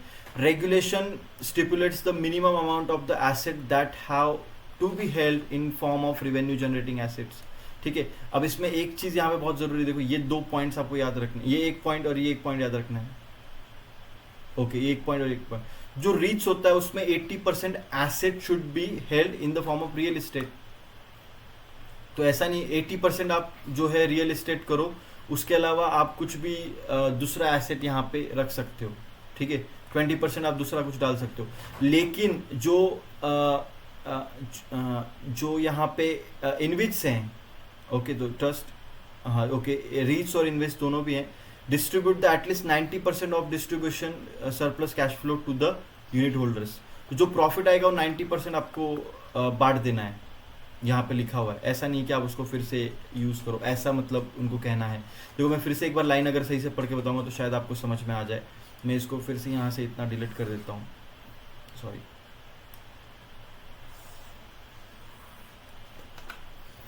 देखो, in case of REITs 80% of assets should be held in the form of real estate। तो REITs में रियल एस्टेट में 80% होना चाहिए। Regulation stipulates that 90% of the unit capital should be invested in revenue generating infrastructure project, ठीक है, इन InvITs, okay. REITs में तो 80% आपको रियल एस्टेट में डालना था, InvITs में आपको 90% डालना था रेवेन्यू जनरेटिंग इंफ्रास्ट्रक्चर में, मैंने आपको जैसे बोला। And this assets can be held directly through the special purpose vehicle SPVs। In the case of REITs and InvITs, the trust has to distribute at least 90% of distributable surplus cash flow on the unit holder, okay. तो clear है, अब इसको याद रखना। ये थोड़ा point, इन 2 points को थोड़ा याद रखो। आई गेस ये एग्जाम में आपको टेस्टेबल है। 2 बार पढ़ लो, 3-4 बार पढ़ लो अच्छे से, कोई प्रॉब्लम नहीं। कमोडिटीज़ क्या होती है, ठीक है। ये बहुत बोरिंग चैप्टर है, इतना लंबा चैप्टर मैं थक गया हूँ पढ़ा के, अभी तो और पढ़ाना है, कितने कंसेप्ट तो अभी बाकी हैं, बट स्टिल इट्स ओके। हमें पेशेंस रखना पड़ेगा, सब समझना है। और क्योंकि कैसा है कि मैं एक कंसेप्ट को बहुत ज़्यादा टाइम दे रहा हूँ। अगर आप बाकी कहीं देखेंगे कुछ कोर्सेज वगैरह, तो वो आपको जल्दी पढ़ा देते हैं, एक लाइन में पढ़ा रहे हैं। मैं आपको एक लाइन समझा रहा हूँ ताकि आगे चल के हमें इश्यूज़ ना हो। 3rd चैप्टर से बहुत स्मूथ होगा सब चीज़ें, क्योंकि वहाँ पे खाली सम रहेगा, थोड़ा सा कंसेप्ट रहेगा, समझने में मज़ा आएगा और सॉल्व करने में मज़ा आएगा। यहाँ पे ठीक है, कोई प्रॉब्लम नहीं है, समझते हैं। Commodities are the basic material of goods are largely homogeneous in nature. Commodities क्या, सोना चांदी, खाना, जो भी मतलब दाल, चीनी, चावल, ठीक है। चीनी नहीं, सॉरी, चीनी भी आएगी कमोडिटीज में, नहीं, ठीक है। सो अब बार ऑफ गोल्ड इज क्या है यहाँ पे, ठीक है। मैं थोड़ा सा पास रहता हूँ और इसको जूम कर लेते हैं ताकि इशू ना आए आपको समझने में। पहले ही जूम कर देना चाहिए था मुझे, ठीक है, okay. This goods are interchangeable with the other goods of the same type, okay. Commodities ऐसे गुड्स होते हैं जो इंटरचेंजेबल है दूसरे गुड्स के साथ में, सेम टाइप के. दस the bar of gold is commodity while the jewellery made of the gold is not. अगर गोल्ड का एक बिस्किट है और दूसरा गोल्ड का बिस्किट है, दोनों भी 10 ग्राम के हैं, दोनों को भी एक्सचेंज किया जा सकता है क्योंकि दोनों की वैल्यू सेम है. लेकिन 10 ग्राम का एक गोल्ड बिस्किट है और 10 ग्राम की एक ज्वेलरी है, क्या आप चेंज करोगे? नहीं करोगे. आपको पता है कि इसमें कुछ मिक्सिंग होगा, राइट. ये एकदम साफ गोल्ड नहीं रहेगा, राइट. तो इसके लिए देखो यहाँ पे क्या लिखा हुआ, a bar of gold is commodity while the jewellery made of gold is not a commodity. क्यों नहीं है कमोडिटी? क्योंकि this because of the investor would indifferent to the different bars of the gold.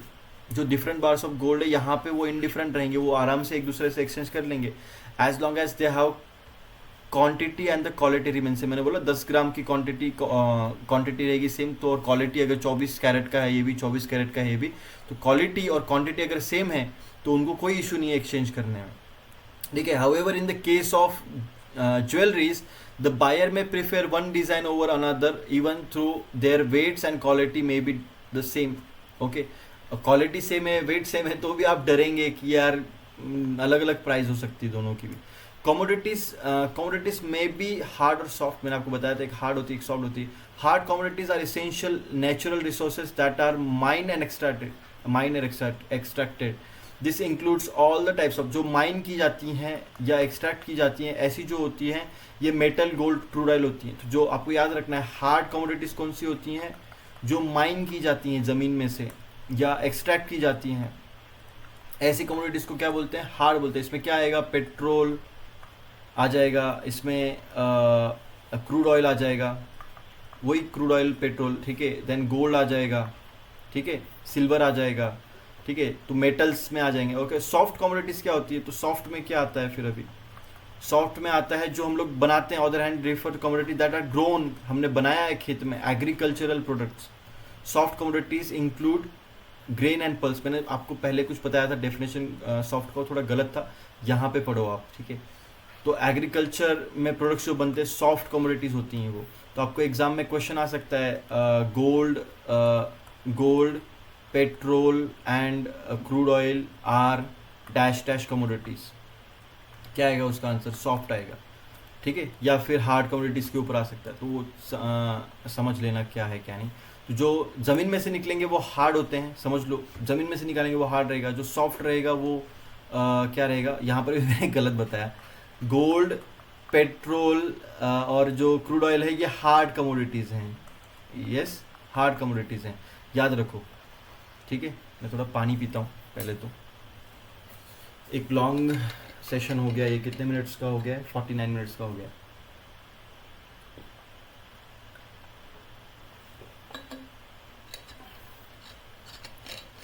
आप भी थोड़ा पानी P लीजिए.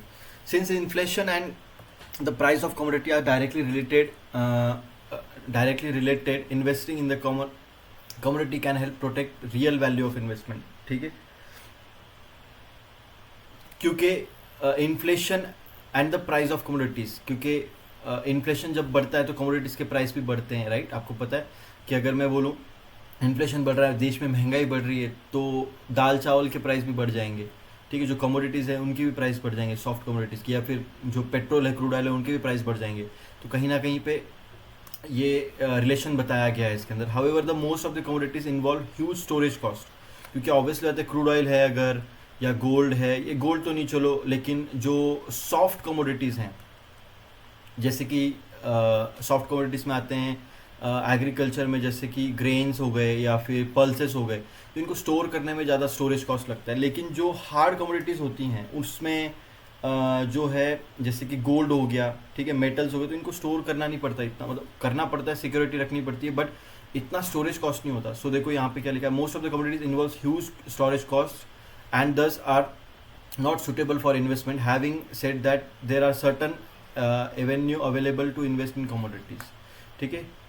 तो ठीक है, यहाँ पे लिखा हुआ नहीं है क्लियरली, बट ठीक है, यहाँ पे कहीं ना कहीं पे आप समझ लो कि होता है, कॉस्टिंग लगता है, ठीक है. देन प्रिसाइज मेटल्स देखो यहाँ पे, precious metals such as a gold, silver are, ये हार्ड कमोडिटीज़ में आएंगे, राइट, अगर मैं गलत नहीं हूँ तो.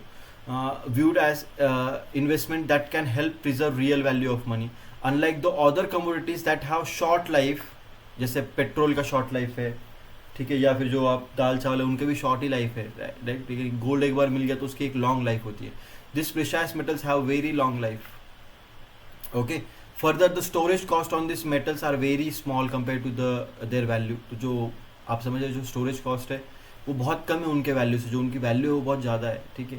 And this characteristic make precious metal a viable investment option. तो जो प्रेशियस मेटल है एक वायबल, एक अच्छी वायबल, एक सही इन्वेस्टमेंट ऑप्शन है, ठीक है. समझ में आ रहा है? ओके, आई होप इतना क्लियर है आपको यहाँ पे. कमोडिटी ईटीएफ, अभी क्या है इसमें लिखा हुआ है, ईटीएफ मतलब आपको पता है एक्सचेंज ट्रेडेड फंड, और वही अगर कमोडिटी में हो जाए तो कमोडिटी में पैसा डाले तो ऐसा एक्सचेंज ट्रेडेड फंड जो कमोडिटी में पैसा डाल के रिटर्न जनरेट करे लोगों के लिए, वो हो जाएगा commodity ETFs. Commodity ETFs is an exchange traded fund that invest in pool investment in the range of the physical commodity. तो physical commodities में पैसा डालेगा और रिटर्न जनरेट करेगा लोगों के लिए पैसा वो बढ़ने के बाद में, तो उसको बोलेंगे commodity ETF. Investor can invest in commodities ETF by buying the units of fund. Okay, तो जो भी एक फंड रहेगा commodity ETF का, उसके यूनिट्स बाय करेंगे हम लोग, और जैसे जैसे रिटर्न कमाएगी वो फंड तो वो जो यूनिट का प्राइस है वो बढ़ते जाएगा. The value of units largely move in the line with the net asset value of fund, which in return moves in the line with the commodity prices. So commodity के price के हिसाब से वो चलती हैं. Since the storage is handled by the fund, तो ये जो स्टोरेज है ये फंड के द्वारा हैंडल किया जाता है. The investor do not have any storage obligation, although commodity ETFs can created for the any set of commodities. तो एक अगर मैं commodity ETF बताऊँ आपको तो गोल्ड बीज का एग्जाम्पल आप सर्च कर सकते हो, ठीक है. जो एक्सचेंज ट्रेडेड फंड है, एक्सचेंज में इसमें ट्रेड होती है, प्राइस ऊपर नीचे होते हुए दिखती है हमको. Gold ETFs are most common commodity ETF product as they are easy to store and manage for the fund. Okay, done. कुछ हार्ड नहीं था यहाँ पे, सिंपल है. Manage future contract. Managed future contract. Future contract क्या होता है ये समझाना मुझे आपको पड़ेगा अच्छे से, अलग से थोड़ा सा, ठीक है. सो अभी एक इसको इस पार्ट को सेव कर लेता हूँ मैं, एंड फिर हम लोग आगे बढ़ते हैं. सो गाइज यहाँ पे एक्सट्रीमली सॉरी, मेरा जो वेबकैम है वो थोड़ा सा आई डोंट नो क्यों वो अचानक से लॉक हो गया था, बट स्टिल ठीक है, कोई प्रॉब्लम नहीं है. वेबकैम कभी कभी प्रॉब्लम दे रहा है मेरा, आपने समझ ही गए होंगे आप, बट स्टिल ठीक है. सो अभी अगर आप देखेंगे कि मैनेज्ड फ्यूचर कॉन्ट्रैक्ट, तो अब अगर लॉक होता है तो मुझे बीच बीच में देखना पड़ेगा, तो मैं बीच बीच में यहाँ पे नोटिस करते रहूँगा कि क्या हो रहा है, ठीक है. मैनेज फ्यूचर कॉन्ट्रैक्ट्स, हर एक कंसेप्ट के बाद में हम लोग वहाँ पे देखेंगे, ठीक है. सो फ्यूचर कॉन्ट्रैक्ट क्या होता है? फ्यूचर कॉन्ट्रैक्ट समझाने के लिए थोड़ा सा मुझे आपको यहाँ पे लेके आना पड़ेगा अलग से. तो देखो फ्यूचर कॉन्ट्रैक्ट मतलब क्या कि जैसे निफ्टी है, उसकी प्राइस चल रही है 22,000. ओके, तो अगर आपको लगता है कि 200 पॉइंट वो ऊपर जाएगा, 22,200 ऊपर जाएगा, तो आप कैसे ट्रेड करोगे इसको? इंडेक्स है, इंडेक्स में थोड़ी ट्रेड किया जाता है, स्टॉक्स में किया जाता है, वहाँ पे आपको कॉन्ट्रैक्ट मिलेगा. लेकिन यहाँ पे आप उसका एक तो कॉल ऑप्शन बाय कर सकते हो, और कॉल ऑप्शन में क्या होता है कि उसका एक एक्सपायरी डेट होता है और एक लिमिट होता है, और उसके प्रीमियम भी गलता है तो वो नुकसान दे सकता है. तो उस केस में आप फ्यूचर में ट्रेड कर सकते हो. फ्यूचर में आपको कैसा मिलेगा? निफ्टी 22, निफ्टी का फ्यूचर अप्रैल चल रहा है ना, जैसे मैं इसका दिखा देता हूँ एक एग्जांपल. देखो काइट जीरोदा, ठीक है. यहाँ पे देखो निफ्टी अप्रैल फ्यूचर मैंने डाल रखा है, ठीक है. तो ये यहाँ पे अप्रैल फ्यूचर की प्राइस आ रखी है 22,473. तो कब तक रहेगा? अप्रैल खत्म होने तक, उसके बाद में नहीं रहेगा. और फिर अगर आपको अगले महीने का लेना है, निफ्टी में फ्यूचर, ठीक है, तो वो भी आपको मिल जाएगा. देखो यहाँ पे थोड़ा महंगा मिल रहा है. देखो क्यों महंगा मिल रहा है? क्योंकि अगले महीने का है, वो अगले महीने तक आप उसको पकड़ने वाले, तो समझ में, ये भी थोड़ा महंगा ही. देखो 10 पॉइंट का फर्क आ रहा है इसमें. समझ आ गई बात आपको? तो ये फ्यूचर्स आप ले सकते हो. फ्यूचर्स होल्ड करने का एक और फायदा है, बताता हूँ मैं आपको क्या फ़ायदा है। एक समझ में आ गया, एक फ्यूचर का फ़ायदा समझ में आ गया होगा आपको, राइट। अब ये जो डेटा है ना फ्यूचर्स के अंदर, यहाँ पे जो ऐड किया है, ये मैंने खुद ने ऐड किया है अलग से, चैट जीपीटी से बोलो या फिर कहाँ से मैंने रिसर्च करके ये इसके लिए ऐड किया है ताकि आपको समझ में आए, क्योंकि इसमें जो डेटा है फ्यूचर्स का वो थोड़ा सा समझने लायक नहीं है, जो बता रखी जो डिटेल वो समझने लायक नहीं है। फ्यूचर का एक और फ़ायदा ये होता है, देखो सपोज मैं बताता हूँ आपको, आपका यूएसडी में पेमेंट आने वाला है, डॉलर्स में पेमेंट आने वाला है बाहर से, तो वो आने वाला है $5,000 का, ठीक है।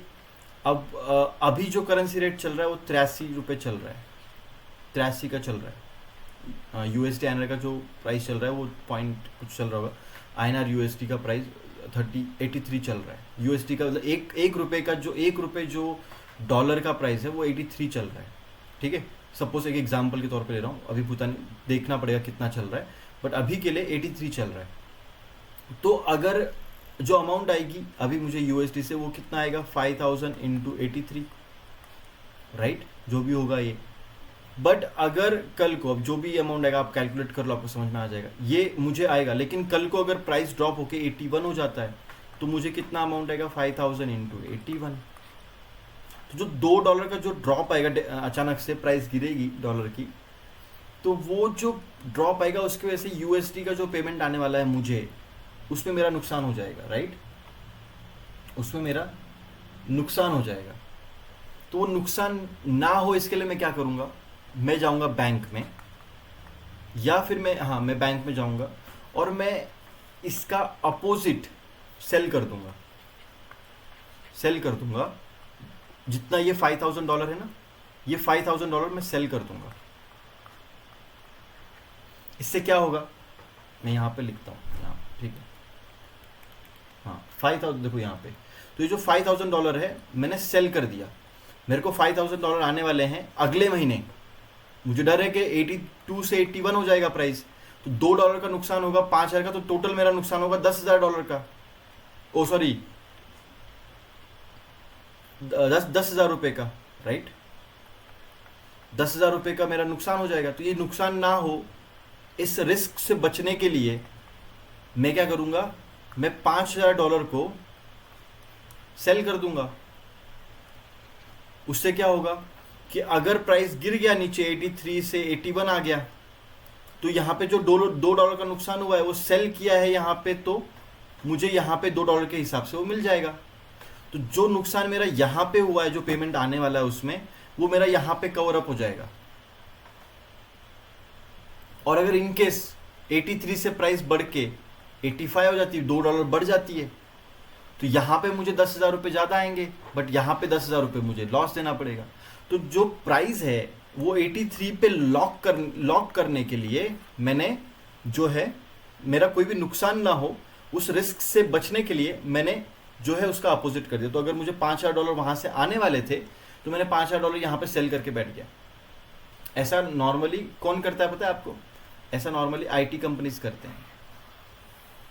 क्या होता है कि आईटी कंपनीज को सपोज अगर $50,000 का कोई प्रोजेक्ट उन्होंने यूएस में किया, उसका जो पेमेंट है वो किस में आएगा, यूएसडी में आएगा। अब जो $50,000 का जो पेमेंट है, कल को ऐसा हो गया कि प्राइस 83 से 82 हो गया, तो जो नुकसान है वो बहुत बड़ा हो जाएगा, राइट। 50,000 रुपये का नुकसान होगा $1 के प्राइस गिरने से, या सपोज कुछ भी रीज़न है, कुछ बड़ी न्यूज़ आ गई तो प्राइस ड्रॉप होके 80 हो गया, तो ये 1.5 लाख का नुकसान हो जाएगा।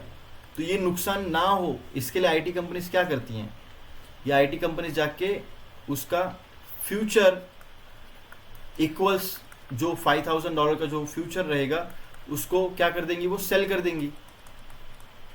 सेल भी होता है, पहले सेल होता है बाद में बाय भी होता है, उसको शॉर्ट सेलिंग बोलते हैं, शॉर्ट कर देंगी।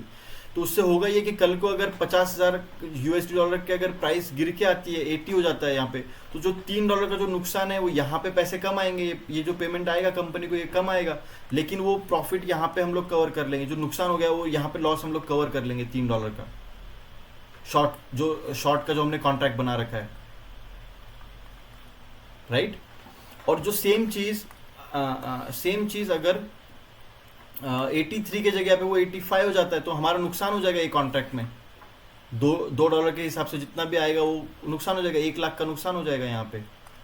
लेकिन उसके उसके अपोजिट यहाँ पे 1 लाख ज़्यादा भी आएंगे कंपनी वो यूएस की तरफ से। समझ में आ रहा है? तो ये तरीका होता है रिस्क मैनेज करने का। आई होप ये समझ में आ गया हो।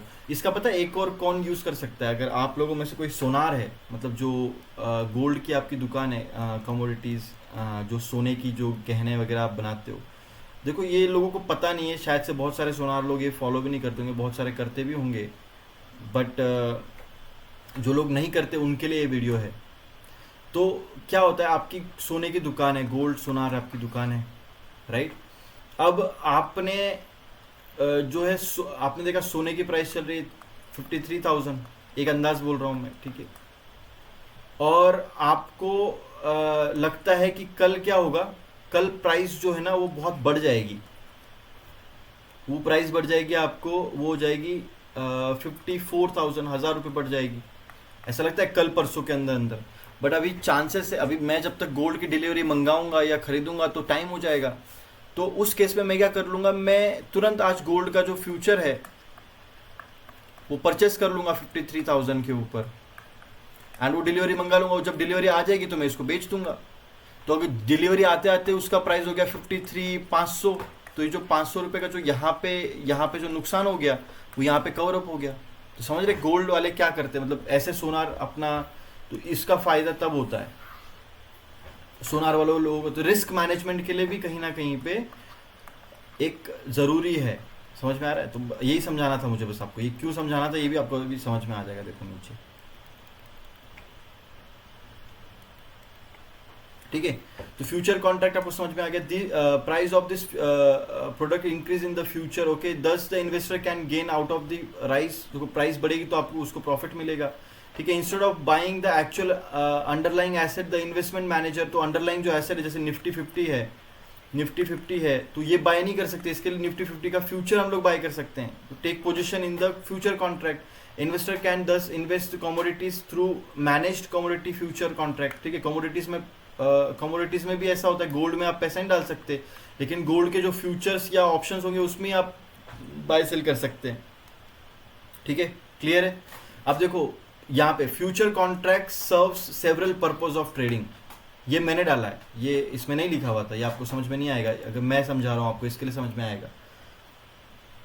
तो प्राइस डिस्कवरी जो होती है, future contracts can help in establishing the future price of the commodity. अगर कोई गोल्ड की प्राइस है वो आगे चल के ऊपर जाने वाली है तो फ्यूचर में मैं उसको खरीद सकता हूँ, राइट? फ्यूचर ही नाम है उसका, फ्यूचर में प्राइस ऊपर जाएगी इसके लिए। By trading futures contract, market participant collectively determine the expected future price based on the factor such as demand supply। तो ये आप डिमांड सप्लाई देख के आप प्राइस को प्रेडिक्ट करो, आप फ्यूचर में ट्रेड करो। ये हो गया पहला फायदा। दूसरा फायदा होता है रिस्क मैनेजमेंट, मैंने बताया आपको पूरा कैसे रिस्क मैनेज होता है यहाँ पे, तो यही सब लिखा हुआ है। तो farmer can lock future selling price of the crops. अगर देखो कोई फार्मर है, एक और चीज़ देखो आप, कोई फार्मर है, समझ के देखना, ये जो लिखा हुआ समझा रहा हूँ, फार्मर है वो जो है ना चने की दाल बनाता है, ठीक है? अगर एक एग्जांपल, उसको 40 रुपये केजी प्राइस अभी मार्केट में चल रहा है, अभी चल रहा है, बट इसकी जो चने की दाल है ये उसको बनने में या मार्केट में आने में, पूरा बन के आने में 1 महीना और लगने वाला है। अब उसको डर ये है कि, इस फार्मर को डर ये है कि 1 महीने बाद में प्राइस गिर के 35 हो जाएगी, और यार ये 35 में तो मेरा नुकसान हो जाएगा। तो ये जो 5 रुपये अभी 40 रुपये मैं चाहता हूँ कि मैं इसको ब्लॉक कर दूँ, तो वो क्या कर देगा, जो चने का जो फ्यूचर है, क्रॉप का जो फ्यूचर है, वो सेल करके बैठ जाएगा। अगर प्राइस गिर गई 40 से 35 तो 5 रुपये का प्रॉफिट हो जाएगा। अगर प्राइस 40 से 45 हो गई, 40 से 45 हो गई तो 5 रुपये का नुकसान हो जाएगा, लेकिन 5 रुपये का यहाँ पे प्रॉफिट हो जाएगा फिर। तो जो प्राइस है वो लॉक हो जाएगी 40 के ऊपर एनी हाउ, मतलब 40 के ऊपर अगर उसको 40 रुपये जिसको लग रहा है कि सही प्राइस है और उसको आज उसको लॉक करना है, तो उसको यहाँ पे एक सेम प्राइस का जो है कॉन्ट्रैक्ट सेल करना पड़ेगा। हालांकि किसानों के पास में इतने पैसे होते नहीं है कि वो ये सब चीज़ें करें, या उन इतना वो लोग बेचारे पढ़े लिखे नहीं होते हैं, या फिर इतना क्या बोल सकते, पढ़े लिखे भी आजकल के फार्मर्स पढ़े लिखे, बट कहीं ना कहीं पे वो इतने मतलब इतने एडवांस नहीं होते हैं कि जो वो ये सब चीज़ें करें, ठीक है?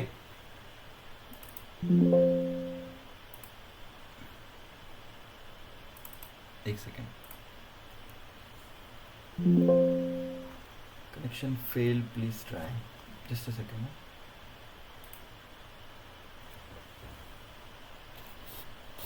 एक सेकेंड, मेरा फिर से वो डिस्कनेक्ट हो गया है, मैंने देख लिया अभी इस बार, नहीं तो फिर से वो वीडियो ख़राब होगी मेरी। अब कैसा है कि वो फिर से बार बार सेम चीज़ रिकॉर्ड नहीं कर सकते, क्योंकि वो ऑलरेडी मैं थक चुका हूँ उसको करते करते।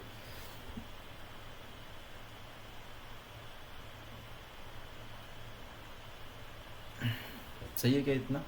यस सही है। स्पेकुलेशन के लिए कैसे यूज़ करते हैं फ्यूचर कॉन्ट्रैक्ट को? ट्रेडिंग के लिए, ट्रेडिंग स्पेकुलेशन एक ही चीज़ होती है, ठीक है। फ्यूचर्स में ट्रेड करने से मार्जिन मिलता है बहुत ज़्यादा, मतलब अगर आपके उसमें 1 लाख रुपए है तो आप उसमें 10 लाख 10 लाख तो नहीं लेकिन 5 लाख तक का ट्रेडिंग आप कर सकते हैं। तो स्पेकुलेशन के लिए बहुत अच्छा है ये, ठीक है। उसके बाद में यहाँ पे क्या है, लिक्विडिटी बहुत अच्छी मिलती है फ्यूचर्स में। लिक्विडिटी, बायर्स और सेलर्स की प्रॉपर लिक्विडिटी यहाँ पे आपको मिल जाती है, ठीक है। लीवरेज मिलता है, लीवरेज मैंने आपको बताया, मार्जिन मिलता है, ठीक है। अभी ये इतना ज़रूरी नहीं है बट आपको समझाना ज़रूरी था, इसके लिए मैंने बताया है। Warehouse receipts, warehouse receipt क्या होती है? अगर आपने आपके पास में 100 kg राइस है, ठीक है। आपने उसको एक वेयर हाउस में, आपके पास में जगह नहीं उसको रखने की, तो आपने क्या किया, एक वेयर हाउस होता है उसमें गए, वहाँ पे स्टोर कर दिया सारा माल आपका 1 मंथ के लिए। अब उसके बदले वो माल जो रखा आपने वो वहाँ पे वेयर हाउस में, तो उसके बदले आपको एक क्या मिली, चिट्ठी मिली या एक रिसिप्ट मिली। वो रिसिप्ट है वेयर हाउस रिसिप्ट। तो warehouse receipt is document that shows the proof of ownership of goods that are store warehouse. Most of this warehouse receipt are क्या है, नेगोशिएबल, ठीक है। Thus title of the underlying goods can transferred by simply transferring the receipt. तो आप जो receipt है उसको दे दो किसी को, वो रिसिप्ट दिखा के वो माल लेके जाएगा वापस से। तो वो रिसिप्ट की बहुत वैल्यू है वहाँ पे। वो रिसिप्ट अगर गुम हो गई तो लंका लग गई फिर तो वो रिसिप्ट दिखा के कोई भी वो माल लेके जा सकता है, ठीक है। सो क्लियर है इतना? आई होप इतना आपको क्लियर हो गया है। हम लोग जल्दी से क्विक रिवाइज कर लेंगे एंड देन फिर हम लोग आगे बढ़ेंगे। देखो अभी क्विक रिवाइज करने का भी मन नहीं है इतना सारा, बट स्टिल हम लोग करेंगे, ठीक है। देखते हैं क्या है, ठीक है। जो डायग्राम से इसको हटा देता हूँ, लैग नहीं करेगा मतलब। तो आई होप अभी आपको समझ में आ गया है सब चीज़ें बहुत अच्छे से। अभी दूसरा चैप्टर खत्म होने के बाद में आपके लिए जान पे नहीं आएगा इतना, डोंट वरी, ठीक है। तो आज हमने क्या पढ़ा इस सेशन के अंदर, क्या पढ़ा ये वाले पर्टिकुलर सेशन के अंदर? हमने आईडीआर पढ़े, डिपॉजिटरी रिसिप्ट्स पढ़े, राइट। उसके अंदर हमने आईडीआर पढ़ा जो इंडियन डिपॉजिटरी रिसिप्ट्स रहता है, एडीआर पढ़ा, राइट।